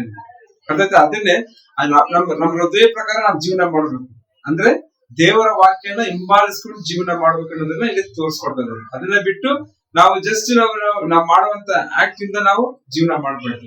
ದೇವರ ವಾಕ್ಯ ಹೇಗೆ ಹೇಳುತ್ತೆ, ದೇವರ ವಾಕ್ಯಗಳು ಹೇಗೆ ಹೇಳ್ಕೊಡ್ತಾ ಇದೆ, ದೇವರ ವಾಕ್ಯನ ತೆಗೆದುಕೊಂಡಾಗ ನಮ್ಮ ಜೀವನ ಹೇಗಿರುತ್ತೆ ಅನ್ನೋದನ್ನ ಇಲ್ಲಿ ಬಲಪಡಿಸ್ತಾ ಇದ್ದಾರೆ. ಯಾತಕ್ಕೋಸ್ಕರ ಬಲಪಡಿಸ್ತಾ ಇದ್ದಾರೆ? ನಾವ್ ಯಾವ ತರ ಒಂದು ಅಧಿಕಾರದಲ್ಲಿ ಇದ್ದೀರಿ. 22 ಓದಿದಾಗ ನಾವೆಲ್ಲ ರಾಯಭಾರಿಗಳು. ಅಂದ್ರೆ ನೀವು ಹೊರಗಡೆ ಸಭೆಯಿಂದ ಹೊರಗಡೆ ಮನೆಯಿಂದ ಹೊರಗಡೆ ಹೋದಾಗ ನೀವು ಹೇಗಿರ್ಬೇಕು ಅನ್ನೋದು ಜನಗಳು ನಿಮ್ಮನ್ನು ನೋಡ್ತಾರೆ. ಜನಗಳು ನಿಮ್ಮನ್ನು ನೋಡಿದಾಗ ಅವ್ರಿಗೆ ಅರ್ಥ ಆದಾಗ ದೇವರ ಪ್ರಕಾರ ಜೀವನ ಮಾಡ್ತಾ ಇದ್ದೀರ ಅನ್ನೋದು ಗೊತ್ತಾಯ್ತಂದ್ರೆ ಅವರು ನಿಮ್ ಕಡೆ ತಿರುಗುತ್ತಾರೆ. ಅದಿರ್ತೀರ ಪ್ರತಿಯೊಂದು ಕುಟುಂಬದಲ್ಲಿ ನಾವಿರುವಂತವರು ಹೇಗಿರ್ಬೇಕಂದ್ರೆ ಒಳ್ಳೆ ಮಕ್ಕಳಾಗಿ ದೇವರ ವಾಕ್ಯವನ್ನು ಹಿಂಬಾಲಿಸ್ಕೊಂಡು ಜೀವನ ಮಾಡಬೇಕು. ಅರ್ಥ ಆಯ್ತಾ? ಅಂತರಾತ್ಮ ಅಂದ್ರೆ ನಮ್ಮ ಹೃದಯದಲ್ಲಿ ದೇವರ ವಾಕ್ಯವನ್ನು ಹಿಂಬಾಲಿಸ್ಕೊಂಡು ಮಾಡುವಂತದ್ದೇ ಪರಿಶುದ್ಧತೆಯನ್ನು ತೋರಿಸ್ತಾ ಇರೋದನ್ನ ನಾವು ತಿಳ್ಕೊಬೇಕು. ಓಕೆ, ಅದೇ ತರ 14ರಲ್ಲಿ ನೋಡ್ತಿದ್ರೆ 14 ಓದಿದಾಗ ನಮ್ಗೆ ಏನ್ ಅರ್ಥ ಆಗುತ್ತೆ? ಕ್ರಿಸ್ತನ ಪ್ರೀತಿಯು ನಮ್ಮನ್ನು ಒತ್ತಾಯ ಮಾಡುತ್ತದೆ. ಹೀಗೆ ಎಲ್ಲರಿಗೋಸ್ಕರ ಒಬ್ಬನು ಸತ್ತದರಿಂದ ಎಲ್ಲರೂ ಸತ್ತಂತಾಯಿತು, ನಾವು ಹೀಗೆ ನಿಶ್ಚಯಿಸಿಕೊಳ್ಳುತ್ತೇವೆ. ಅಂದ್ರೆ ಜೀವಿಸುವುದು ಎಂದರೆ ಏನು ಅನ್ನೋದನ್ನ ನಾವು ಯೋಚನೆ ಮಾಡ್ತೀವಿ.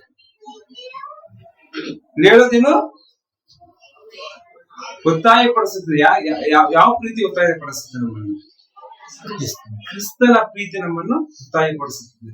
ಅಂದ್ರೆ ಏನು ಜೀವಿಸುವುದು ಎಂದರೆ ಏನು? ಇಲ್ಲ, ಆ ಒಂದು ಪ್ರಕಾರ ನಾವು ಜೀವಿಸುವುದಂದ್ರೆ ಏನು ಅನ್ನೋದನ್ನ ನಾವು ಯೋಚನೆ ಮಾಡ್ಬೇಕು.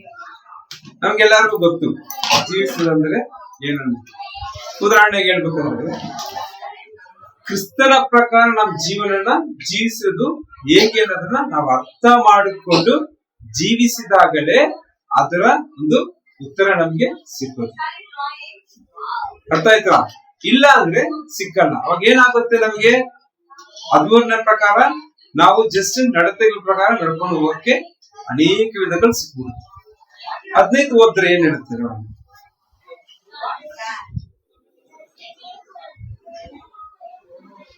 ಜೀವಿಸುವರು ಇನ್ನು ಮೇಲೆ ತಮಗಾಗಿ ಜೀವಿಸದೆ ತಮಗೋಸ್ಕರ ಸತ್ತಿ ತಿರುಗಿ ಎದ್ದು ಬಂದಾತನಿಗೋಸ್ಕರ ಜೀವಿಸಬೇಕೆಂದು ಆತನು ಎಲ್ಲರಿಗೋಸ್ಕರ ಸತ್ತನು.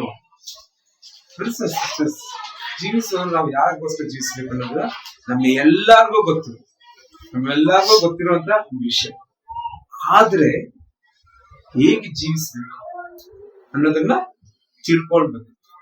ಹೇಗ್ ತಿಳ್ಕೊಳಕ್ ಆಗುತ್ತೆ? ಒಂದು ಉದಾಹರಣೆ ಕೊಡ್ಬೇಕಾದ್ರೆ, ಯಾರಿಗೂ ಸಿಗದಿರೋದಂತ ಒಂದು ಭಾಗ್ಯ ಎಲ್ಲಾರ್ಗು ಸಿಕ್ಕಬಹುದು. ಆದ್ರೆ ನಮ್ಗೆ ಇಲ್ಲಿ ಕುತ್ಕೊಂಡು ದೇವರ ವಾಕ್ಯನ ಕೇಳೋಷ್ಟು ಮಟ್ಟಿಗೆ ದೇವರು ಕರ್ಕೊಂಡು ಹೋಗಿದ್ದಾರಂದ್ರೆ ತುಂಬಾ ಅದ್ಭುತವಾದ ವಿಷಯ. ಇವತ್ತು ಲೋಕ ನೋಡಿದ್ರೆ ಅನೇಕವಾದ ನಿಮ್ಗೆಲ್ಲ ಗೊತ್ತಿರ್ಬೋದು, ಎಷ್ಟು ಫ್ರೆಂಡ್ಸ್ ಸ್ಟೋರಿಗಳು, ಆ ತರ ನ್ಯೂಸ್ ಈ ತರ ಕನ್ನಡ ನೋಡಿರ್ಬೋದು, ವಿಚಿತ್ರವಾದ ಇದನ್ನ ನಾವು ನೋಡಿರ್ಬೋದು. ಒಂದು ಚಿಕ್ಕ ವಿಷಯ ಹೇಳ್ತೀನಿ. ಈ ಸ್ಕ್ರಿಪ್ಚರ್ಸ್ ಇದ್ದಾಗ ನಾನು ಎಷ್ಟೊಂದು ದೊಡ್ಡ ಭಾಗ್ಯಶಾಲಿ ಅಂದ್ಬಿಟ್ಟು ನನ್ಗೆ ಗೊತ್ತಾಗಿದ್ದು ಒಂದು ತಂದೆ, 2 ಹೆಣ್ಮಕ್ಳು, ತಾಯಿ. ಆ ತಂದೆ ಕುಡ್ಕ, ತಾಯಿ ಮನೆ ಕೆಲಸ ಮಾಡೋದು. ಆ ತಂದೆ ತಪ್ಪಾದ ದಾರಿ ಸ್ವಭಾವ ಹೇಗಿತ್ತಂದ್ರೆ ತನ್ನ ಮಕ್ಕಳ ಹತ್ರನೇ ಕೆಟ್ಟ ಸ್ವಭಾವ ನಡ್ಕೊಂಡು ಆ ಮಕ್ಕಳನ್ನ ಪ್ರೆಗ್ನೆಂಟ್ ಮಾಡಿ ಆ ತಾಯಿ ಕರ್ಕೊಂಡು ಅಭ್ಯಾಸ ಮಾಡ್ಕೊಂಡು ಒಂದು ಮಗು ಆದ್ರೆ ಇನ್ನೊಂದು ಮಗು ಇದೇ ತರ ಆಗಿ ಇವತ್ತು ಆ ಹೆಣ್ಮಕ್ಳು ಟೋಟಲ್ ಜೀವನನೇ ಅಳಿಸ್ಕೊಂಡು ಅವರು ಇವತ್ತು ತುಂಬಾ ವ್ಯತ್ಯಾಸವಾಗಿ ಆ ಹೆಣ್ಮಕ್ಳು ಜೀವನ ಮಾಡ್ತಾರೆ. ಏನಂದ್ರೆ ಅಪ್ಪ ಸರಿ ಇಲ್ಲ, ಅಮ್ಮ ಪಾಪ ತುಂಬಾ ಕಷ್ಟಪಟ್ಟು ಜೀವನ ಮಾಡ್ತಾರೆ ಅಂತ ತಾಯಿ.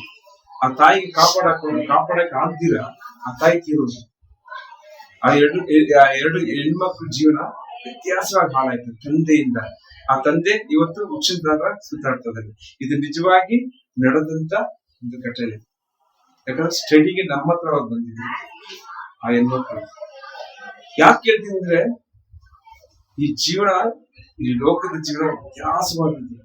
ಏಕವಾದದ್ದು ಅಂದ್ರೆ ಕೆಟ್ಟತನದಲ್ಲಿ ತುಂಬೋಗಿರುವಂತ ಒಂದು ಲೋಕ. ಈ ಲೋಕದಲ್ಲಿ ದೇವರು ನಮ್ಮನ್ನ ಆರಿಸಿಕೊಂಡು ನಮ್ಮನ್ನ ದೇವರ ವಿಷಯಗಳನ್ನ ಸಾರೋದಕ್ಕೋಸ್ಕರ ನಮ್ಮನ್ನು ರಾಯಭಾರಿಗಳಲ್ಲಿ ಬಲಪಡಿಸಿದ್ದಾರೆ. ಇಷ್ಟೊಂದು ಅದ್ಭುತ ಅಲ್ವಾ?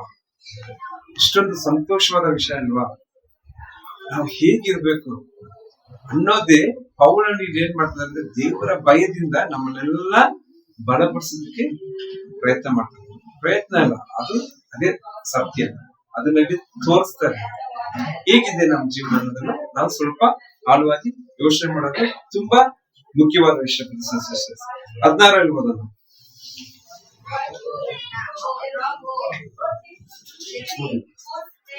ಹೀಗಿರಲಾಗಿ ಇಂದಿನಿಂದ ನಾವು ಯಾರನ್ನೂ ಶರೀರ ಸಂಬಂಧವಾಗಿ ಅರಿತುಕೊಳ್ಳುವುದಿಲ್ಲ. ಕ್ರಿಸ್ತನನ್ನು ಕೂಡ ನಾವು ಶರೀರ ಸಂಬಂಧವಾಗಿ ತಿಳಿದಿದ್ದರೂ ಇನ್ನು ಮುಂದೆ ಆತನನ್ನು ಹಾಗೆ ತಿಳಿಯುವುದಿಲ್ಲ. ಇದು ಹೇಳುತ್ತೆ ನಾವು ಶರೀರ ಸಂಬಂಧಗಳು ಇಲ್ಲ, ಶರೀರಕ್ಕೆ ಸಂಬಂಧಗಳು ಬರುತ್ತಲ್ಲ ಆ ತರ ಜೀವನ ಮಾಡುವಂತರು ನಾವಿಲ್ಲ. ಯಾಕೆ ಅಂದ್ರೆ ನಾವು ಪಾಪದಲ್ಲಿ ಯೇಸು ಕ್ರಿಸ್ತನ ಮುಖಾಂತರ ನಾವು ಸತ್ತೋದ್ರಿ. ಇದಕ್ಕೆ ಮೇಲೆ ನಾವು ಜೀವಿಸೋದು ಹೇಗೆ? ಯಾಕಂದ್ರೆ ಈ ಲೋಕದಲ್ಲಿ ನಾವು ಜೀವಿಸುವಾಗ ಹೇಳ್ಬೇಕಾದ್ರೆ ತುಂಬಾನೇ ಕಷ್ಟ. ಅಂದ್ರೆ ಯಾವ ತರ ಪರಿಶುದ್ಧವಾಗಿ ಜೀವಿಸೋದು ತುಂಬಾನೇ ಕಷ್ಟ. ಯಾಕೆ ಜೀವಿಸೋದು ಕಷ್ಟ? ನಾನಾಗಿ ಜೀವಿಸಬಹುದು. ನನ್ನ ಮಕ್ಕಳು ಯೋಚನೆ ಬಂದಾಗ, ಅವರ ಆಸೆಗಳು ಯೋಚನೆ ಬಂದಾಗ ಕಷ್ಟ ಆಗುತ್ತೆ. ಒಂದು ವೇಳೆ ಅವ್ರಿಗೆ ಈ ತರ ಬೇಕು ಆ ತರ ಬೇಕು ಅಂದಾಗ, ಇಲ್ಲ ಈ ತರನೇ ಓದ್ಬೇಕು ಈ ತರನೇ ಓದ್ಬೇಕಂದಾಗ, ಈ ವಸ್ತುನೇ ಬೇಕು ಈ ವಸ್ತುನೇ ಬೇಕು ಅಂದಾಗ, ಅಲ್ಲಿ ನಾನು ಅದನ್ನ ನಿಭಾಯಿಸಕ್ಕೆ ಆಗುತ್ತಾ ಅಂತ ಬಂದಾಗ ತುಂಬಾನೇ ಕಷ್ಟವಾದ ವಿಷಯ. ನಾನು ಒಬ್ಬನೇ ಜೀವಿಸಬಹುದು ಧೈರ್ಯವಾಗಿ, ಒಂದು ದೂರ ತಿನ್ಕೊಂಡು ಕೂಡ ದೇವರ ವಾಕ್ಯ ಸಾರ್ಕೊಂಡು ದೇವರ ಪ್ರಕಾರ ಜೀವನ ಮಾಡೋದು ತುಂಬಾ ಈಸಿ. ಆದರೆ ಕುಟುಂಬಗಳು ಸನ್ನಿವೇಶಗಳು ಬಂದಾಗ ತುಂಬಾನೇ ಕಷ್ಟ. ಅದನ್ನ ಹೇಗೆ ನಿಭಾಯಿಸೋದು, ಅದನ್ನ ಹೇಗೆ ನಿಭಾಯಿಸ್ಕೊಂಡು ಹೋಗೋದು ಬಂದಾಗ ನಾವು ಇಲ್ಲಿ ಪ್ರಶ್ನೆಗೆ ಗುರಿಯಾಗ್ತೀವಿ. ಯಾವ ತರ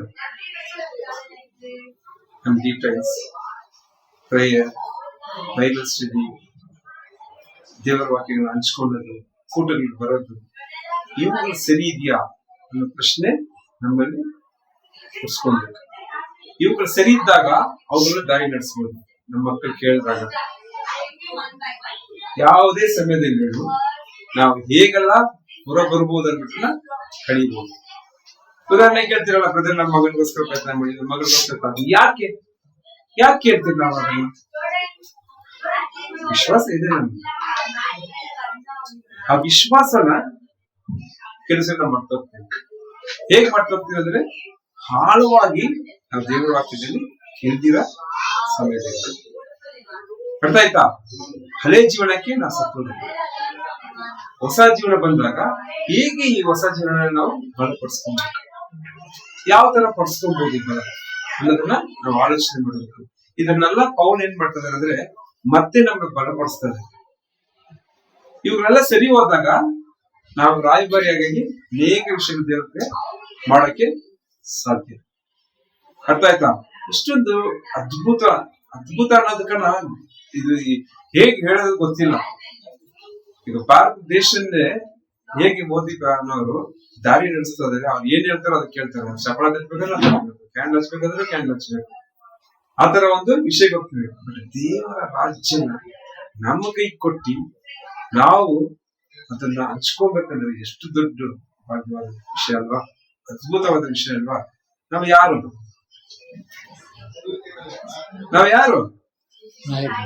ರಾಯಭಾರಿಗಳು. ನಾವು ಯಾವ ತರ ರಾಯಭಾರಿಗಳು? ದೇವರ ವಾಕ್ಯವನ್ನು ಹಂಚಿಕೊಳ್ಳುವಂತ ರಾಯಭಾರಿಗಳು. ಒಂದು ಮನುಷ್ಯ ತಿರುಗಿಸಿ ಅವನ ಜೀವನನ ದೇವರ ಕಡೆ ಕರ್ಕೊಂಡು ಹೋಗುವಂತ ರಾಯಭಾರಿಗಳು. ನಾವು ಎಷ್ಟು ಅದ್ಭುತ, ನಮ್ಮನ್ನ ದೇವರು ಎಷ್ಟು ಅದ್ಭುತವಾಗಿ ಸೃಷ್ಟಿ ಮಾಡಿದ್ರೆ, ನಾವು ಎಷ್ಟು ಕೊಟ್ಟಿರ್ಬೋದು ಈ ತರ ವಿಷಯ. ನಮ್ಮ ಹತ್ರ ದುಡ್ಡು ಇಲ್ದಿರ ಇರ್ಬೋದು, ಒಳ್ಳೆ ಬಟ್ಟೆ ಇಲ್ದಿರ ಇರ್ಬೋದು, ಒಳ್ಳೆ ಹಣ ಇಲ್ದಿರ ಇರ್ಬೋದು, ಒಳ್ಳೆ ಮನೆ ಇಲ್ದಿರ ಇರ್ಬೋದು, ದೇವರ ವಾಕ್ಯ ನಮ್ಮಲ್ಲಿದೆ. ಸಮಾಧಾನ ಕೊಡುವಂತ ಒಂದು ವಾಕ್ಯ ನಮ್ಮಲ್ಲಿದೆ. ಯೇಸು ಕ್ರಿಸ್ತ ನಮಗೋಸ್ಕರ ಸತ್ರು ಅನ್ನೋ ಸತ್ತಿ ಮತ್ತೆ ಪುನರುತ್ಥಾನವನ್ನು ಹೊಂದಿ ನಮ್ಮನ್ನು ಪರಲೋಕಕ್ಕೆ ಕೊಂಡೋಗಲು ಮತ್ತೆ ಬರ್ತಾರೆ ಅನ್ನೋ ಒಂದು ವಾಕ್ಯ ನಮ್ಮಲ್ಲಿದೆ. ನಾವೆಲ್ಲ ಸಾವಿರಾರು ವರ್ಷಗಳು ಬದುಕುವಂತ ಜಾಗ ಒಂದು ನಮಗಿದೆ, ಒಂದು ಪ್ರೂಫ್ ಇದೆ, ಒಂದು ಸತ್ಯ ಇದೆ, ಒಂದು ನೀತಿ ಇದೆ. ಅದನ್ನ ನಾವು ಅರ್ಥ ಮಾಡ್ಕೊಂಡ್ಬಿಟ್ಟು ನಾವು ಅದರ ಪ್ರಕಾರ ಜೀವನ ಮಾಡೋದಕ್ಕೆ ಮುಂದಾಗಬೇಕು. ಏನ್ರಲ್ಲಿ ಬದಲಾಗ್ಬೇಕು ನಾವು? 17 ಹೀಗಿರಲಾಗಿ ಯಾವನಾದ್ರೂ ಕ್ರಿಸ್ತನಲ್ಲಿದ್ದರೆ ಅವನು ನೂತನ ಸೃಷ್ಟಿಯಾಗಿದ್ದಾನೆ, ಹಳೆಯವುಗಳು ಅಳಿದು ಹೋದವು, ಈಗ ಎಲ್ಲವೂ ನೂತನವಾದವು. ನಾವು ನಿಜವಾಗಿ ಯೇಸು ಸ್ವಾಮಿ ನಂಬಿ ನಿಜವಾಗ್ಲೂ ಯೇಸು ಕ್ರಿಸ್ತನ ಜೀವನವನ್ನು ನಾವು ಹಿಂಬಾಲಿಸಬೇಕಾದ್ರೆ ನಮ್ಮ ಹಳೆಯ ವಿಷಯಗಳನ್ನೆಲ್ಲ ಮರೆತು ಹೊಸ ಸ್ವಭಾವಗಳನ್ನ ಕೊಂಡು ಬರಬೇಕು. ಹೊಸ ಸ್ವಭಾವಗಳಂದ್ರೆ ಏನು? ಹೊಸದಂದ್ರೆ ಏನು? ತುಂಬಾ ಈಸಿ ವಿಷಯ ಹೊಸದಂದ್ರೆ. ಕಷ್ಟ ವಿಷಯನೇ ಇಲ್ಲ. ಪ್ರತಿದಿನ ಕ್ರಿಸ್ತರು ಮಾಡ್ಬೇಕಾಗಿರೋ ವಿಷಯ ಏನು? ಪ್ರಾರ್ಥನೆ, ಸತ್ಯವೇದ ಓದೋದು, ದೇವರ ವಾಕ್ಯ ಹಂಚ್ಕೊಳ್ಳೋದು, ಪಾಪ ಅರ್ಕೆ ಮಾಡೋದು, ದೇವರ ಮಕ್ಕಳನ್ನ ಜೀವಿಸ್ತೀವಿ, ಇಷ್ಟೇ. ಇದನ್ನ ನಾವು ಮಾಡಕ್ಕೆ ಕೆಲಸ ಕಷ್ಟಪಡ್ತೀವಿ.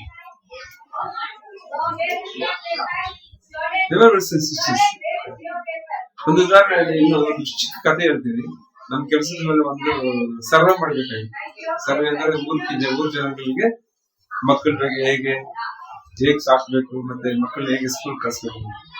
ಅದ್ರಲ್ಲಿ ಒಬ್ರು ಏನ್ ಮಾಡಿದ್ರು ಅಂದ್ರೆ, ನನ್ನ ಕೈಲಿ ಆಗಲ್ಲ ಅಂತ ಸುಳ್ಳಾದ ದಾಖಲೆ ತಗೊಂಡ್ಬಂದು ನಮ್ಮ ಅಧಿಕಾರಿಗಳು ಕೊಟ್ಟರು. ಅವ್ರು ತುಂಬಾನೇ ನಂಬಿಟ್ರು. ಹೌದಾ, ಪಾಪ ಬಿಟ್ಬಿಡಿ. ಅವ್ರೇನಾಯ್ತು, ಸ್ವಲ್ಪ ದಿವಸ ಆದ್ಮೇಲೆ ಅವ್ರು ನಡಿಯಕ್ ಆಗಲ್ಲ ಅಂದ್ಬಿಟ್ಟು ಒಂದು ಲೆಟರ್ ಕೊಟ್ಬಿಟ್ರು. ಇನ್ನ ಸ್ವಲ್ಪ ದಿವಸ ಆದ್ಮೇಲೆ ಏನ್ ಮಾಡಿದ್ರು ಅಂದ್ರೆ, ಅವರ ಓನಾಗಿ ಹೋಗ್ಬೇಕಾಗಿತ್ತು. ಕೆಲಸದಿಂದ ಅವರೇ ಮನೆಗೆ ಓನಾಗಿ ಹೋಗ್ಬೇಕಾಗಿತ್ತು. ಅವ್ರು ಸುಮಾರು 3 ಕಿಲೋಮೀಟರ್ ನಡಿಬೇಕು. ಯಾಕಂದ್ರೆ ಜಲ್ದಿ ಹೋಗ್ಬೇಕು ಅವ್ರು. ಅದಕ್ಕೋಸ್ಕರ ಏನಂದ್ರೆ 3:30 ಕೆಲಸ ಬರುತ್ತಂದ್ರೆ ಇವ್ರು 2:15 ಬಿಟ್ಟು ಹೋಗ್ತಾರೆ.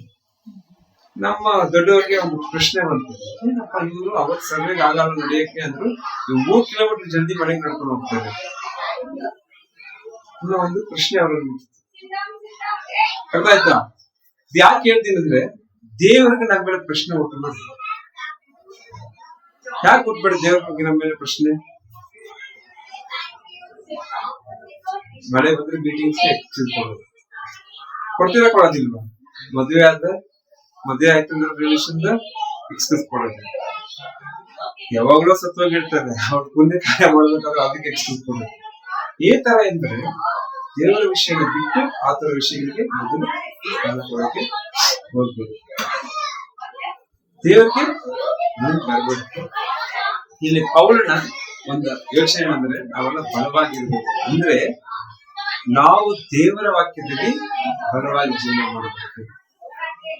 ದೇವರ ವಿಷಯನ ಅರ್ಥ ಮಾಡ್ಕೊಂಡು ನಮ್ಮ ಹೃದಯ ಬಲಪಡಿಸ್ಕೊಬೇಕು. ಲೌಕಿಕ ವಿಷಯಗಳ ಪ್ರಕಾರ ನಾವು ಜೀವನ ಮಾಡಬೇಕು. ಯೇಸು ಸ್ವಾಮಿ ನಮಗೋಸ್ಕರ ಸತ್ತಿದ್ದಾರೆ ಅನ್ನೋದನ್ನ ಅರ್ಥಕೊಂಡು ರಾಯಭಾರಿ ನಮ್ಮ ಅಧಿಕಾರ ನಮ್ಗೆ ದೇವರು ಕೊಟ್ಟಿದ್ದಾರೆ ಅಂದ್ರೆ ಅದನ್ನ ಹೇಗೆ ನಾವು ನಡೆಸ್ಕೊಂಡು ಹೋಗ್ಬೇಕು ಅನ್ನೋದನ್ನ ಕಲಿಬೇಕು. ಎಲ್ಲರೂ ನಮ್ಮ ಕುಟುಂಬದಲ್ಲಿ ರಾಯಭಾರಿಗಳು, ಎಲ್ಲರೂ ನಮ್ಮ ಕುಟುಂಬದಲ್ಲೇ ದಾರಿ ನಡೆಸೋ ರಾಯಭಾರಿಗಳು. ಆದ್ರೆ ದೇವರ ವಿಷಯದಲ್ಲಿ ಇಷ್ಟೊಂದು ಅರ್ಥ ಮಾಡ್ಕೊಂಡು ನೋಡಿ, ಇಷ್ಟು ದೊಡ್ಡ ಭಾಗ್ಯ, ಎಷ್ಟು ದೊಡ್ಡ ಅದ್ಭುತವಾದ ವಿಷಯ ನಮ್ಮ ಕೈ ದೇವರು ಕೊಟ್ಟಿದ್ದಾರೆ. ನಾವ್ ಹೇಗಿರ್ಬೇಕು? ನಾವು ಏನೇ ಆದ್ರೂ ನಾವು ಎದ್ದು ಓಡ್ಬೇಕು. ಯಾಕಂದ್ರೆ ನಾವು ಸೈಲೆಂಟ್ ಆಗಿಲ್ಲ. ನಮ್ಗೆ ಕೊಟ್ಟಿರೋಂತ ಅಧಿಕಾರ ಸುಮ್ಗೆ ಸಾಧಾರಣ ವಿಷಯ ಇಲ್ಲ. ಅರ್ಥ ಆಯ್ತಾ? ನಾವೆಲ್ಲ ನಮ್ಮ ಪಾಪದ ಜೀವನ ಸತ್ತೋದ್ರಿ. ನೂತನ ಸ್ವಭಾವನ ತಗೊಂಡಿದ್ದೇವೆ ನಾವು. ನೂತನ ಸ್ವಭಾವನ ಅರಿವು ನಮ್ಗೆ ಅರ್ಥ ಆಗ್ಬೇಕು. ನೂತನ ಸ್ವಭಾವ ಅಂದ್ರೆ ಏನು ನಮ್ಗೆ ಗೊತ್ತಾಗ್ಬೇಕು. ಗೊತ್ತಾಗ್ಬೇಕಂದ್ರೆ ನಾವು ಡಿಪ್ಟಿಂಗ್ ಅಟೆಂಡ್ಸ್ ಮಾಡ್ಬೇಕು, ಪ್ರಾರ್ಥನೆ ಮಾಡ್ಬೇಕು, ಬೈಬಲ್ ಸತ್ಯದ ಆಳವಾಗಿ ಹೋಗ್ಬೇಕು. ಹೋದವರ ದೇವರ ಹೇಳಿದ್ರೆ 1 ಅವರ್ ಬೈಬಲ್ ಓದ್ತಾರೆ. ಯೋಚನೆ ಮಾಡಿದ್ರೆ 5 ನಿಮಿಷ ಓದೋದೇ ದೊಡ್ಡ ವಿಷಯ. ದೇವರ ಭಯ ಗೊತ್ತಾಯ್ತು. ನಾವು ದೇವ್ರ ಭಯನ ಅರ್ಥ ಮಾಡ್ಕೊಂಡು ಈ ಲೋಕದಲ್ಲಿ ಏನ್ ಬೇಕಾದ್ರೆ ನಾವು ಸಾಧಿಸಬಹುದು, ಏನ್ ಬೇಕಾದ್ರೆ ಮಾಡ್ಬೋದು. ದೇವರ ಭಯ ಇಲ್ಲ ಅಂದ್ರೆ ಎಲ್ಲವೂ ಇನ್ನೆಸ್ಟ್. ಅದು ಎಕ್ಸ್ಪೆಷಲ್ ಶಿಷ್ಟರಾದ ನಮಗೆ ದೇವ್ರ ಭಯ ತುಂಬಾನೇ ಇಂಪಾರ್ಟೆಂಟ್. ಸುಮ್ಗೆ ಹೇಳಿದ್ದಾರೆ ಈ ಸಾಧಾರಣ ವಾಕ್ಯಗಳು ನೋಡಕ್ ಹೋದ್ರೆ ಎಷ್ಟು ಅದ್ಭುತ ಅಂದ್ರೆ ನಮ್ಮ ಜೀವನನೇ ಬದಲಾಯಿಸುವಂತ ನೂತನ ಸ್ವಭಾವ ಕೊಂಡು ಬರುವಂತ ವಾಕ್ಯ ಇದೆ. ಅರ್ಥ ಆಯ್ತಾ?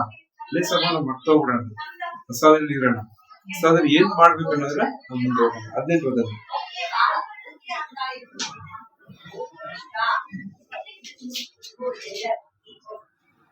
18ರಲ್ಲಿ ಎಲ್ಲವುಗಳು ದೇವರಗಳಾಗಿವೆ. ಆತನು ಯೇಸು ಕ್ರಿಸ್ತನ ಮೂಲಕ ನಮ್ಮನ್ನು ತನಗೆ ಸಮಾಧಾನಪಡಿಸಿಕೊಂಡು ಸಮಾಧಾನವಾದ ವಿಷಯವಾದ ಸೇವೆಯನ್ನು ನಮಗೆ ಅನುಗ್ರಹಿಸಿದ್ದಾನೆ. ಯೋಚನೆ ಮಾಡಿ, ದೇವರ ಸಮಾಧಾನವಾಗಿದ್ದಾರೆ. ಯಾಕೆ ದೇವರ ಸಮಾಧಾನವಾಗಿದ್ದಾರೆ? ಅರ್ಥ ಮಾಡ್ಕೊಂಡು ಯೇಸು ಕ್ರಿಸ್ತನಿಂದ ಸಮಾಧಾನವಾಗಿದ್ದಾರೆ. ನಮ್ಮನ್ನ ನಾವು ಯೋಚನೆ ಮಾಡ್ಕೊಂಡು ನೋಡೋಣ. ಕೆಲವು ಸರಿ ನಾವು ಕುತ್ಕೊಂಡು ನಮ್ಮ ಹಳೆ ಜೀವನ ಯೋಚನೆ ಮಾಡೋದು ನಮಗೆ ಅಸಹ್ಯ ಆಗುತ್ತಾಗಲ್ವಾ? ತುಂಬಾನೇ ಅದು ನಾನು ಇಲ್ಲಿದ್ನ ಅನ್ಬಿಟ್ಟು ಯೋಚನೆ ಮಾಡೋದು ಕೂಡ ಯೋಚನೆ ಮಾಡಕ್ಕೆ ಆಗಲ್ಲ. ಕೆಲವು ಸರಿ ನಾನು 23 ವರ್ಷಗಳ ಹಿಂದೆ ನಾನು ಏಕೋ ಇದ್ದೆ, ಕೆಲಸ ಬಿದ್ದೋಗ್ಬಿಡ್ತದೆ ಕುಂಡ್ಬಿಟ್ಟು ಎಲ್ಲಾದ್ರೆ ಅಲ್ಲಿ. ನಾನು ಇಲ್ಲೆಲ್ಲ ಬಿದ್ದಿದ್ದೀನಿ, ಆ ಜಾಗಕ್ಕೆ ಹೋಗ್ತಾ ಬರ್ತಾ ಇರೋ ನೋಡಿದ್ರೆ ಇಲ್ಲೆಲ್ಲ ಬಿದ್ದಿದ್ದೀನಿ. ನಾನು ಕೆಲಸ ಊಟ ಮಾಡಕ್ ಆಗ್ದಿರ ಹೋಟೆಲ್ ಅನ್ನ ತಕೊಂಡ್ರು, ಅನ್ನ ಕೈ ಇಡ್ತಾ ಇದ್ದಿಲ್ಲ, ರೋಡಲ್ಲಿ ಕೈ ಎತ್ಕೊಂತ ಆ ಒಂದು ಪರಿಸ್ಥಿತಿ. ಅಂದ್ರೆ ಆತರ ಒಂದು ಜೀವನದಲ್ಲಿ ಇದ್ದವನ್ ನಾನು. ದೇವರು ನನ್ನ ಇಲ್ಲಿ ಆರಿಸ್ಕೊಂಡು ಈ ಒಂದು ಕೆಲ್ಸಕ್ಕೆ ನನ್ನ ಉಪಯೋಗ ಮಾಡ್ಕೊಂತಂದ್ರೆ ನಾನು ಇಷ್ಟು ದೊಡ್ಡ ಭಾಗ್ಯಶಾಲಿ, ನಾನು ಇಷ್ಟು ಗ್ರೇಟ್ಫುಲ್ ಆಗಿದ್ದೆ. ನನಗೋಸ್ಕರ ಸತ್ತಿರೋಂಥ ದೇವರು ವಿಷಯ ಮಾಡಿ ನೋಡಿ. ನನ್ಗೆ ಒಂದು ಕೈಗೆ ಒಂದು ಬೆಳ್ಳಿ ಸಣ್ಣ ಏಟ್ ಬಿದ್ದಾಗ್ಲೇ ನಮ್ ಕೈ ತಡ್ಕೊಳಕ್ಕಾಗಲ್ಲ. ಆ ಮೊಳೆಗಳು, ಆ ಉಗುಳಿದ್ದು, ಮುಳ್ಳಿನ ಕಿರೀಟ ಇಟ್ಟು ಅದ್ರ ಮೇಲೆ ಹೊಡೆದಿದ್ದು, ಇದೆಲ್ಲ ಎಷ್ಟು ಮಾಡಿದಾಗ ನನ್ನ ಪಾಪಕ್ಕೋಸ್ಕರ ಇವರು ಇಷ್ಟೊಂದು ಬಾಧೆ ಕೊಟ್ಟಿದ್ದಾರೆ. ನನ್ಗೇನ್ ಹೇಳ್ತಾ ಇದಾರೆ? ಜಸ್ಟ್ ಅದೇದ ಮಾಡ್ಬಿಟ್ಟು ಹೊಸದಾಗ ಹೋಗಂತಿದ್ದಾರೆ ಅಷ್ಟೇ. ನೂತನ ಸ್ವಭಾವ ತಗೋ ಅಂತಾರೆ ಅಷ್ಟೇ ಹೇಳಿರೋದು ನನಗೆ. ನಾನು ಯಾಕೆ ತಗೊಳಕ್ ಕಷ್ಟಪಡ್ತಿದ್ದೀನಿ ನಾನು ಯೋಚನೆ ಮಾಡ್ತೀನಿ. ಕೆಲಸರಿ ಪಾಪಗಳು ಬಿದ್ದು ಅರಕೆ ಮಾಡಿ ಎದ್ದಾಗ ಯಾಕೆ ನಾನು ಮತ್ತೆ ಇವುಗಳಲ್ಲಿ ಬೀಳ್ತಾ ಇದ್ದೀನಿ, ಏನಕ್ಕೋಸ್ಕರ ಅನ್ನೋದು ಯೋಚನೆ ಮಾಡಿದಾಗ ನಾನು ಮೊದಲು ದೇವರ ವಾಕ್ಯದಲ್ಲಿ ಬಲ ಹೊಂದಬೇಕು. ಪೌಲ್ ಅದಕ್ಕೆ ಭಯ ಬೀಳ್ತಾರೆ, ನಾವು ದೇವರ ವಾಕ್ಯದಲ್ಲಿ ಬಲ ಆಗಿರ್ಬೇಕು.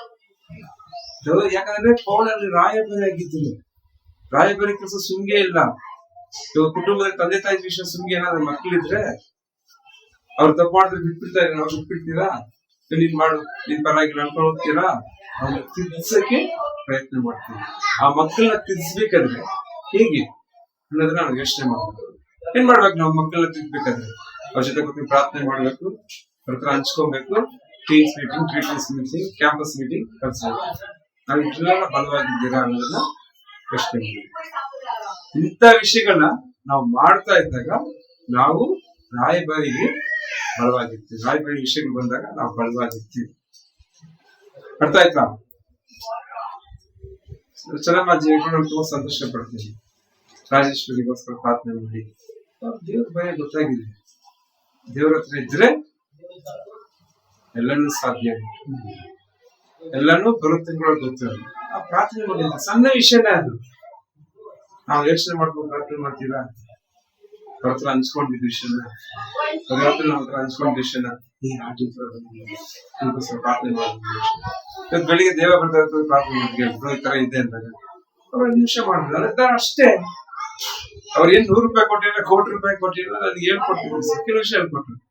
ಆಗಿಲ್ಲ, ಜಸ್ಟ್ ಅವ್ರ ಕೆಲಸ ಏನು ಮಾಡ್ತೀನಿ. ನನ್ಗೊಂದು ಧೈರ್ಯ ಆಯ್ತಾ ಇಲ್ವಾ? ಈ ತರ ವಿಷಯಗಳನ್ನ ನಾವು ತರಿಸ್ಕೊಬೇಕು, ಆಲೋಚನೆ ಮಾಡ್ಬೇಕು, ವಿಷಯಗಳನ್ನ ಯೋಚನೆ ಮಾಡ್ಬೇಕು. ನಾನು ಇದ್ದೀನ, ನಾ ಇಲ್ಲಿದ್ದೀನಿ, ನಾ ಯಾವ ಜಾಗದಲ್ಲಿ ನಿಂತ್ಕೊಳ್ತೀನಿ ಅನ್ನೋದನ್ನ ಯೋಚನೆ ಮಾಡ್ಬೇಕು. ತುಂಬಾ ಮುಖ್ಯವಾದ ವಿಷಯ. 19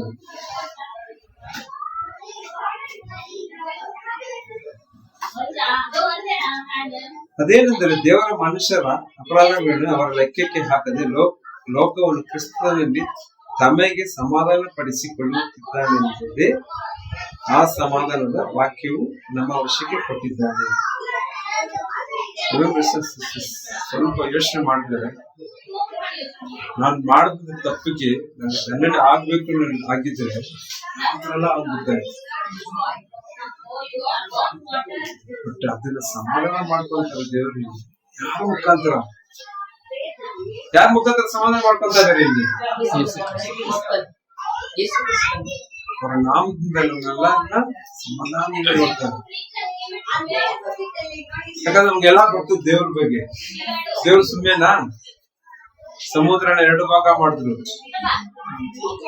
ಸುಮ್ಗೆ ಮಾಡಿದ್ರ? ಇವತ್ತು ಸಮುದ್ರ ಹೋಗಿ ನಿಂತ್ಕೊಂಡು ನೋಡಿದ್ರೆ ಈಗ ಹೆಂಗಪ್ಪ 2 ಭಾಗ ಆಯ್ತು ಯೋಚನೆ ಆಗುತ್ತೆ. ನನಗೆ ಆಶ್ಚರ್ಯ ಆಗುತ್ತೆ. ಆಕಾಶದಿಂದ ಸೊಂಟಿ ಬೆಳ್ಳುಳ್ಳಿ ಹಾಕಿದ್ದಾರೆ ನಮ್ಗೆ. ಊಟಕ್ಕಿಲ್ಲ ಅಂದಾಗ 10 ಲಕ್ಷ ಜನಕ್ಕೆ ಊಟ ಕೊಟ್ರು. ಸಮುದ್ರನ ಕೆಂಪು ಮಾಡಿದ್ರು, ರಕ್ತ ಮಾಡಿದ್ರು.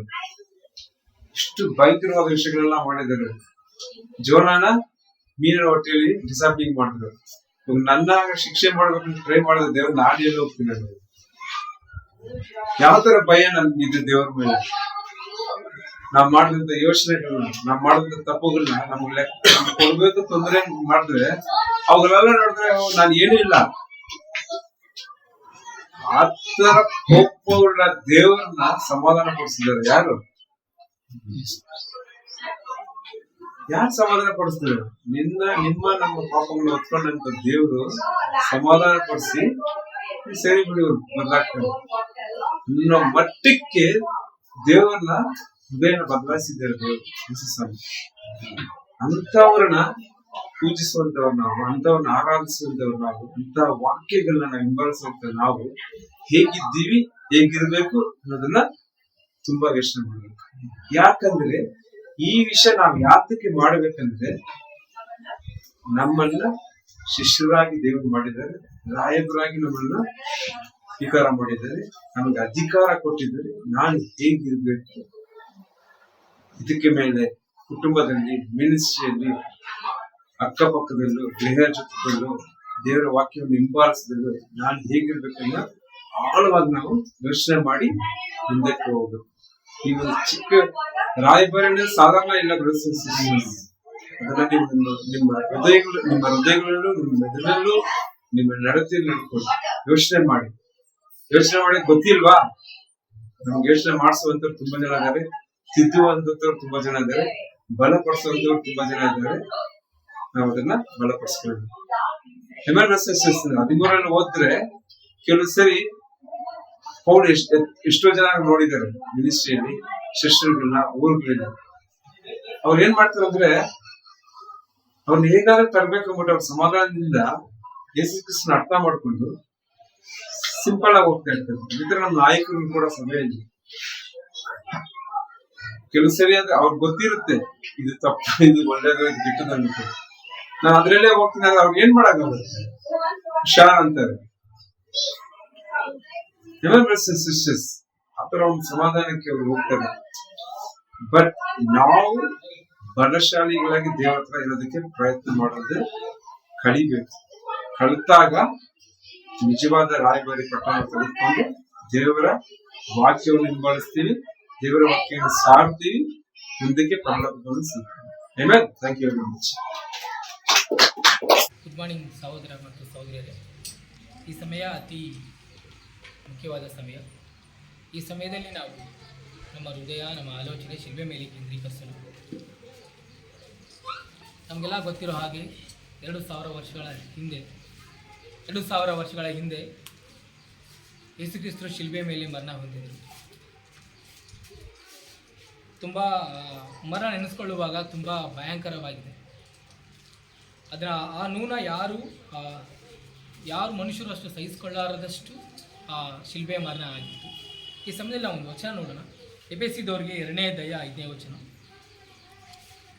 ಎಫೆಸಿದವರಿಗೆ 2ನೇ ಅಧ್ಯಾಯ 5ನೇ ವಚನ ನಾನು ಓದ್ತೀನಿ. ಅಪರಾಧಗಳ ದೆಸೆಯಿಂದ ಸತ್ತವರಾಗಿದ್ದ ನಮ್ಮನ್ನು ಕ್ರಿಸ್ತನೊಂದಿಗೆ ಬದುಕಿಸಿದನು, ಕೃಪೆಯಿಂದಲೇ ರಕ್ಷಣೆ ಹೊಂದಿದವರಾಗಿದ್ದೀರಿ. ಆಮೆನ್. ಸಹೋದರ ಮತ್ತು ಸಹೋದರಿಯರೇ, ನಾವು ನಮ್ಮ ಪಾಪಗಳಿಂದ ಪಾಪದಲ್ಲಿ ತುಂಬ ನಾವು ಸತ್ತು ಬಿದ್ದಿದ್ವಿ. ಆ ಅಪರಾಧಗಳು ನಾವು ಮಾಡಿರುವಂಥ ನಮಗೆ ಒಂಥರ ನಮ್ಮ ಜೀವನದಲ್ಲಿ ಜುಗುಸ್ಕೆ ಹುಟ್ಟಾಯಿತು ನಾವು ಮಾಡಿರುವಂಥ ಪಾಪಗಳು. ಆ ಸತ್ತು ಬಿದ್ದು ಅದರಲ್ಲಿ ನರಳಾತ ಇರುವಾಗ ಯೇಸು ಕ್ರಿಸ್ತರು ನಮ್ಮನ್ನ ತಮ್ಮ ಕೃಪೆಯಿಂದ ಕರುಣೆ ತೋರಿಸಿದ್ದಾರೆ. ಇವತ್ತು ಆ ಕೃಪೆನ ನಾವು ಹೇಗೆ ಕಾಪಾಡಿಕೊಳ್ತಾ ಇದ್ದೀವಿ? ಯೇಸು ಕ್ರಿಸ್ತರು ನಾವು ಮಾಡ್ತಾ ಇರುವಂಥ ಪಾಪಗಳನ್ನು ಎಷ್ಟೋ ಕ್ಷಮಿಸಿದ್ದಾರೆ. ಇವತ್ತು ನಾವು ಆ ಕೃಪೆಗೆ ಮತ್ತು ಅವರು ಶಿಲುಬೆಗೆ ಹೋಗಿರುವಂಥ ಸುರಿಸಿರುವಂಥ ರಕ್ತಕ್ಕೆ ನಾವು ಹೇಗೆ ಜೀವನ ಮಾಡ್ತಾ ಇದ್ದೀವಿ ಅಂತ ನಮ್ಮ ಹೃದಯನ ನಾವು ಪರೀಕ್ಷೆ ಮಾಡ್ಕೊಳ್ಬೇಕು ಸಹೋದರ ಸಹೋದರಿ. ನಮಗೆ ಕೊಟ್ಟಿದ್ದು ಕೃಪೆ ಸುಮ್ಮನೆ ನಾವು ಜೀವನ ಮಾಡ್ತಾ ಇದ್ದೀವಿ ಅಂತ ಕೊಟ್ಟಿದ್ದಲ್ಲ. ಈ ಲೋಕದಲ್ಲಿ ಎಷ್ಟೋ ಜನಗಳಿಗೆ ನಾವು ಬೇಡವಾಗಿರುವಂಥ ವ್ಯಕ್ತಿಗಳಾಗಿದ್ದೀವಿ. ಯೇಸು ಕ್ರಿಸ್ತರು ನಮ್ಮನ್ನ ಇವತ್ತು ಎತ್ತಿ ತೋರಿಸಿದ್ರು ನಾವು ನಮ್ಮ ಮಧ್ಯದಲ್ಲಿ ಇದ್ದೀವಿ ಅಂತ ನಮ್ಮನ್ನ ನೋಡ್ಕೊಳಂಗೆ ಮಾಡಿದ್ದಾರೆ ಇವತ್ತು ಯೇಸು ಕ್ರಿಸ್ತರು. ಆ ಪ್ರೀತಿನ ಆ ಕೃಪೆನ ನಾವು ಹೇಗೆ ಇವತ್ತು ನಾವು ನಮ್ಮ ಜೀವನದಲ್ಲಿ ಅಳವಡಿಸ್ಕೊಳ್ತಾ ಇದ್ದೀವಿ ಅಂತ ನಾವು ನಮ್ಮ ಯೋಚನೆ ನಾವು ಮಾಡಬೇಕು. ಇವತ್ತು ನಾವು ಕಮ್ಯುನಿಯನ್ ತಗೊಳ್ಳುವಾಗ ನಮ್ಮ ಹೃದಯ ಹೇಗಿದೆ, ನಮ್ಮ ಆಲೋಚನೆ ಹೇಗಿದೆ ದೇವ್ರ ವಿಷಯದಲ್ಲಿ ನಾವು ಪರೀಕ್ಷೆ ಮಾಡಿಕೊಂಡು ನಾವು ಅವರ ಕಮ್ಯುನಿಯನ್ ಮತ್ತು ಅವರ ದೇಹವನ್ನು ತಗೊಳ್ಳುವಾಗ, ರೊಟ್ಟಿಯನ್ನು ತಗೊಳ್ಳುವಾಗ ನಾವು ಅವರ ಮರಣನ ನೆನೆಸ್ಕೊಳ್ಳೋಣ. ಇವತ್ತು ನಾವು ಇಲ್ಲಿ ಕುಂತಿದ್ದೀವಿ ಅಂದರೆ ಅವರ ಕೃಪೆಯಿಂದಲೇ. ಆ ಕೃಪೆ ನಮಗೆ ಎಷ್ಟು ನಾವು ದೃಢವಾಗಿ ಹಿಡ್ಕೊಂಡಿದ್ದೀವಿ ಅಂತ ನಮ್ಮ ಹೃದಯದಲ್ಲಿ ನಾವು ಆಲೋಚನೆ ಮಾಡಿ ಅವರ ರಕ್ತ ಸೂಸುವ ದ್ರಾಕ್ಷರಸವನ್ನು ಮತ್ತು ಅವರ ದೇಹ ಸೂಸುವ ರೊಟ್ಟೆಯನ್ನು ತಗೊಳ್ಳುವಾಗ ನಾವು ದೃಢವಾಗಿ ಪ್ರಾರ್ಥನೆ ಮಾಡೋಣ. ಅದ್ಭುತವಾಗಿರುವಂಥ ದೇವರೇ, ಮಹೋನ್ನತರೇ, ನಿಮ್ಮ ನಾಮವು ಪರಿಶುದ್ಧ ಮನಸ್ಸಲಿಯಪ್ಪ. ದೇವರೇ, ನಾವು ನಿಜವಾಗ್ಲೂ ನೋಡ್ತಾ ಇರುವಾಗ ದೇವರೇ ನಾವು ಮಾಡಿರುವಂಥ ಅಪರಾಧಗಳನ್ನು ನಾವು ಅದರಲ್ಲಿ ನಾವು ಸಾಯ್ತಾ ಇದ್ವಿ. ದೇವರೇ, ನಿಮ್ಮ ಕೃಪೆಯಿಂದ ದೇವರೇ ನಿಮ್ಮ ಜೊತೆ ನಮ್ಮನ್ನ ಬದುಕಿಸಿದ್ದಕ್ಕಾಗಿ ನಿಮಗೆ ಬಹಳ ಕೃತಜ್ಞತೆ ದೇವರೇ. ದೇವರೇ, ನೀವು ಎಂಥ ಅದ್ಭುತವಾಗಿದ್ದೀರಿ ಅಪ್ಪ, ನೀವೆಂಥ ಮಹೋನ್ನತರಾಗಿದ್ದೀರಿ. ಆ ಲೋಕನ ಬಿಟ್ಟು ನಮಗೋಸ್ಕರ ಈ ಲೋಕಕ್ಕೆ ಬಂದು ಅಪ್ಪ ದೇವರೇ ನಿಮ್ಮ ರಕ್ತವನ್ನು ಸುರಿಸಿ ನಮ್ಮನ್ನು ಕಂಡುಕೊಂಡಿದ್ದಕ್ಕಾಗಿ ನಿಮಗೆ ಬಹಳ ಕೃತಜ್ಞತೆ ದೇವರೇ. ಇಲ್ಲಿ ಕುಂತಿರುವಂಥ ನನ್ನ ಸಹೋದರ ಸಹೋದರಿಯರ ಪಾಪಗಳು, ನನ್ನ ಪಾಪಗಳು ಎಲ್ಲವನ್ನು ಕ್ಷಮಿಸಿ ಬರುವಂಥ ದಿನಗಳಲ್ಲಿ ನಿಮ್ಮ ಮಹಿಮೆಗಾಗಿರಲಿಕ್ಕೆ ಸಹಾಯ ಮಾಡ್ತೀವಿ ಅಂತ ಬೇಡಿದ್ದೇವೆ. ಈ ಚಿಕ್ಕ ಪ್ರಾರ್ಥನೆ ಸುಂಪ್ರಾರ್ಥಿಸುತ್ತದೆ.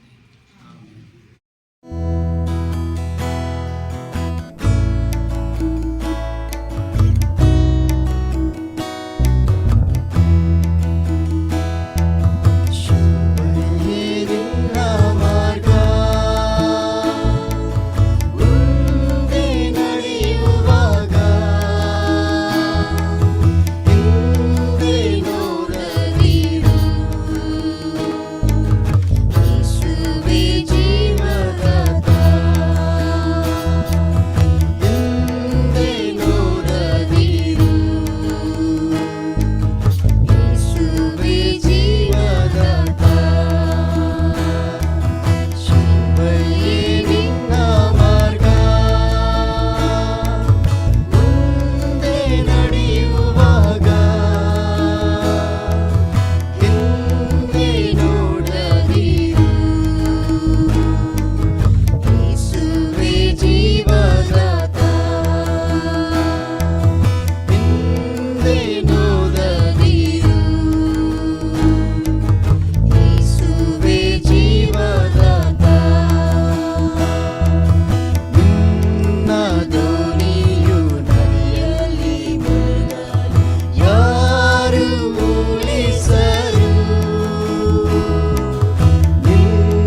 ಆಸೆ ಬಂದ ಮರ ತೊರೆದು ದೂರ ಸಾಗಿದೆ. ಶಿಲುಬೆಯೇ ನೀಗಿದೆ, ದೂರ ಸಾಗಿದೆ. ಶಿಲುಬೆಯೇ ನೀಗಿದೆ, ಶಿಲುಬೆಯೇ ನಿನ್ನ ಮಾರ್ಗ. ಮುಂದೆ ನಡೆಯುವಾಗ ಹಿಂದೆ ನೋಡದಿರು. ಯೇಸುವೇ ಜೀವದಾತ, ಹಿಂದೆ ನೋಡದಿರು. ಯೇಸುವೇ ಜೀವದಾತ.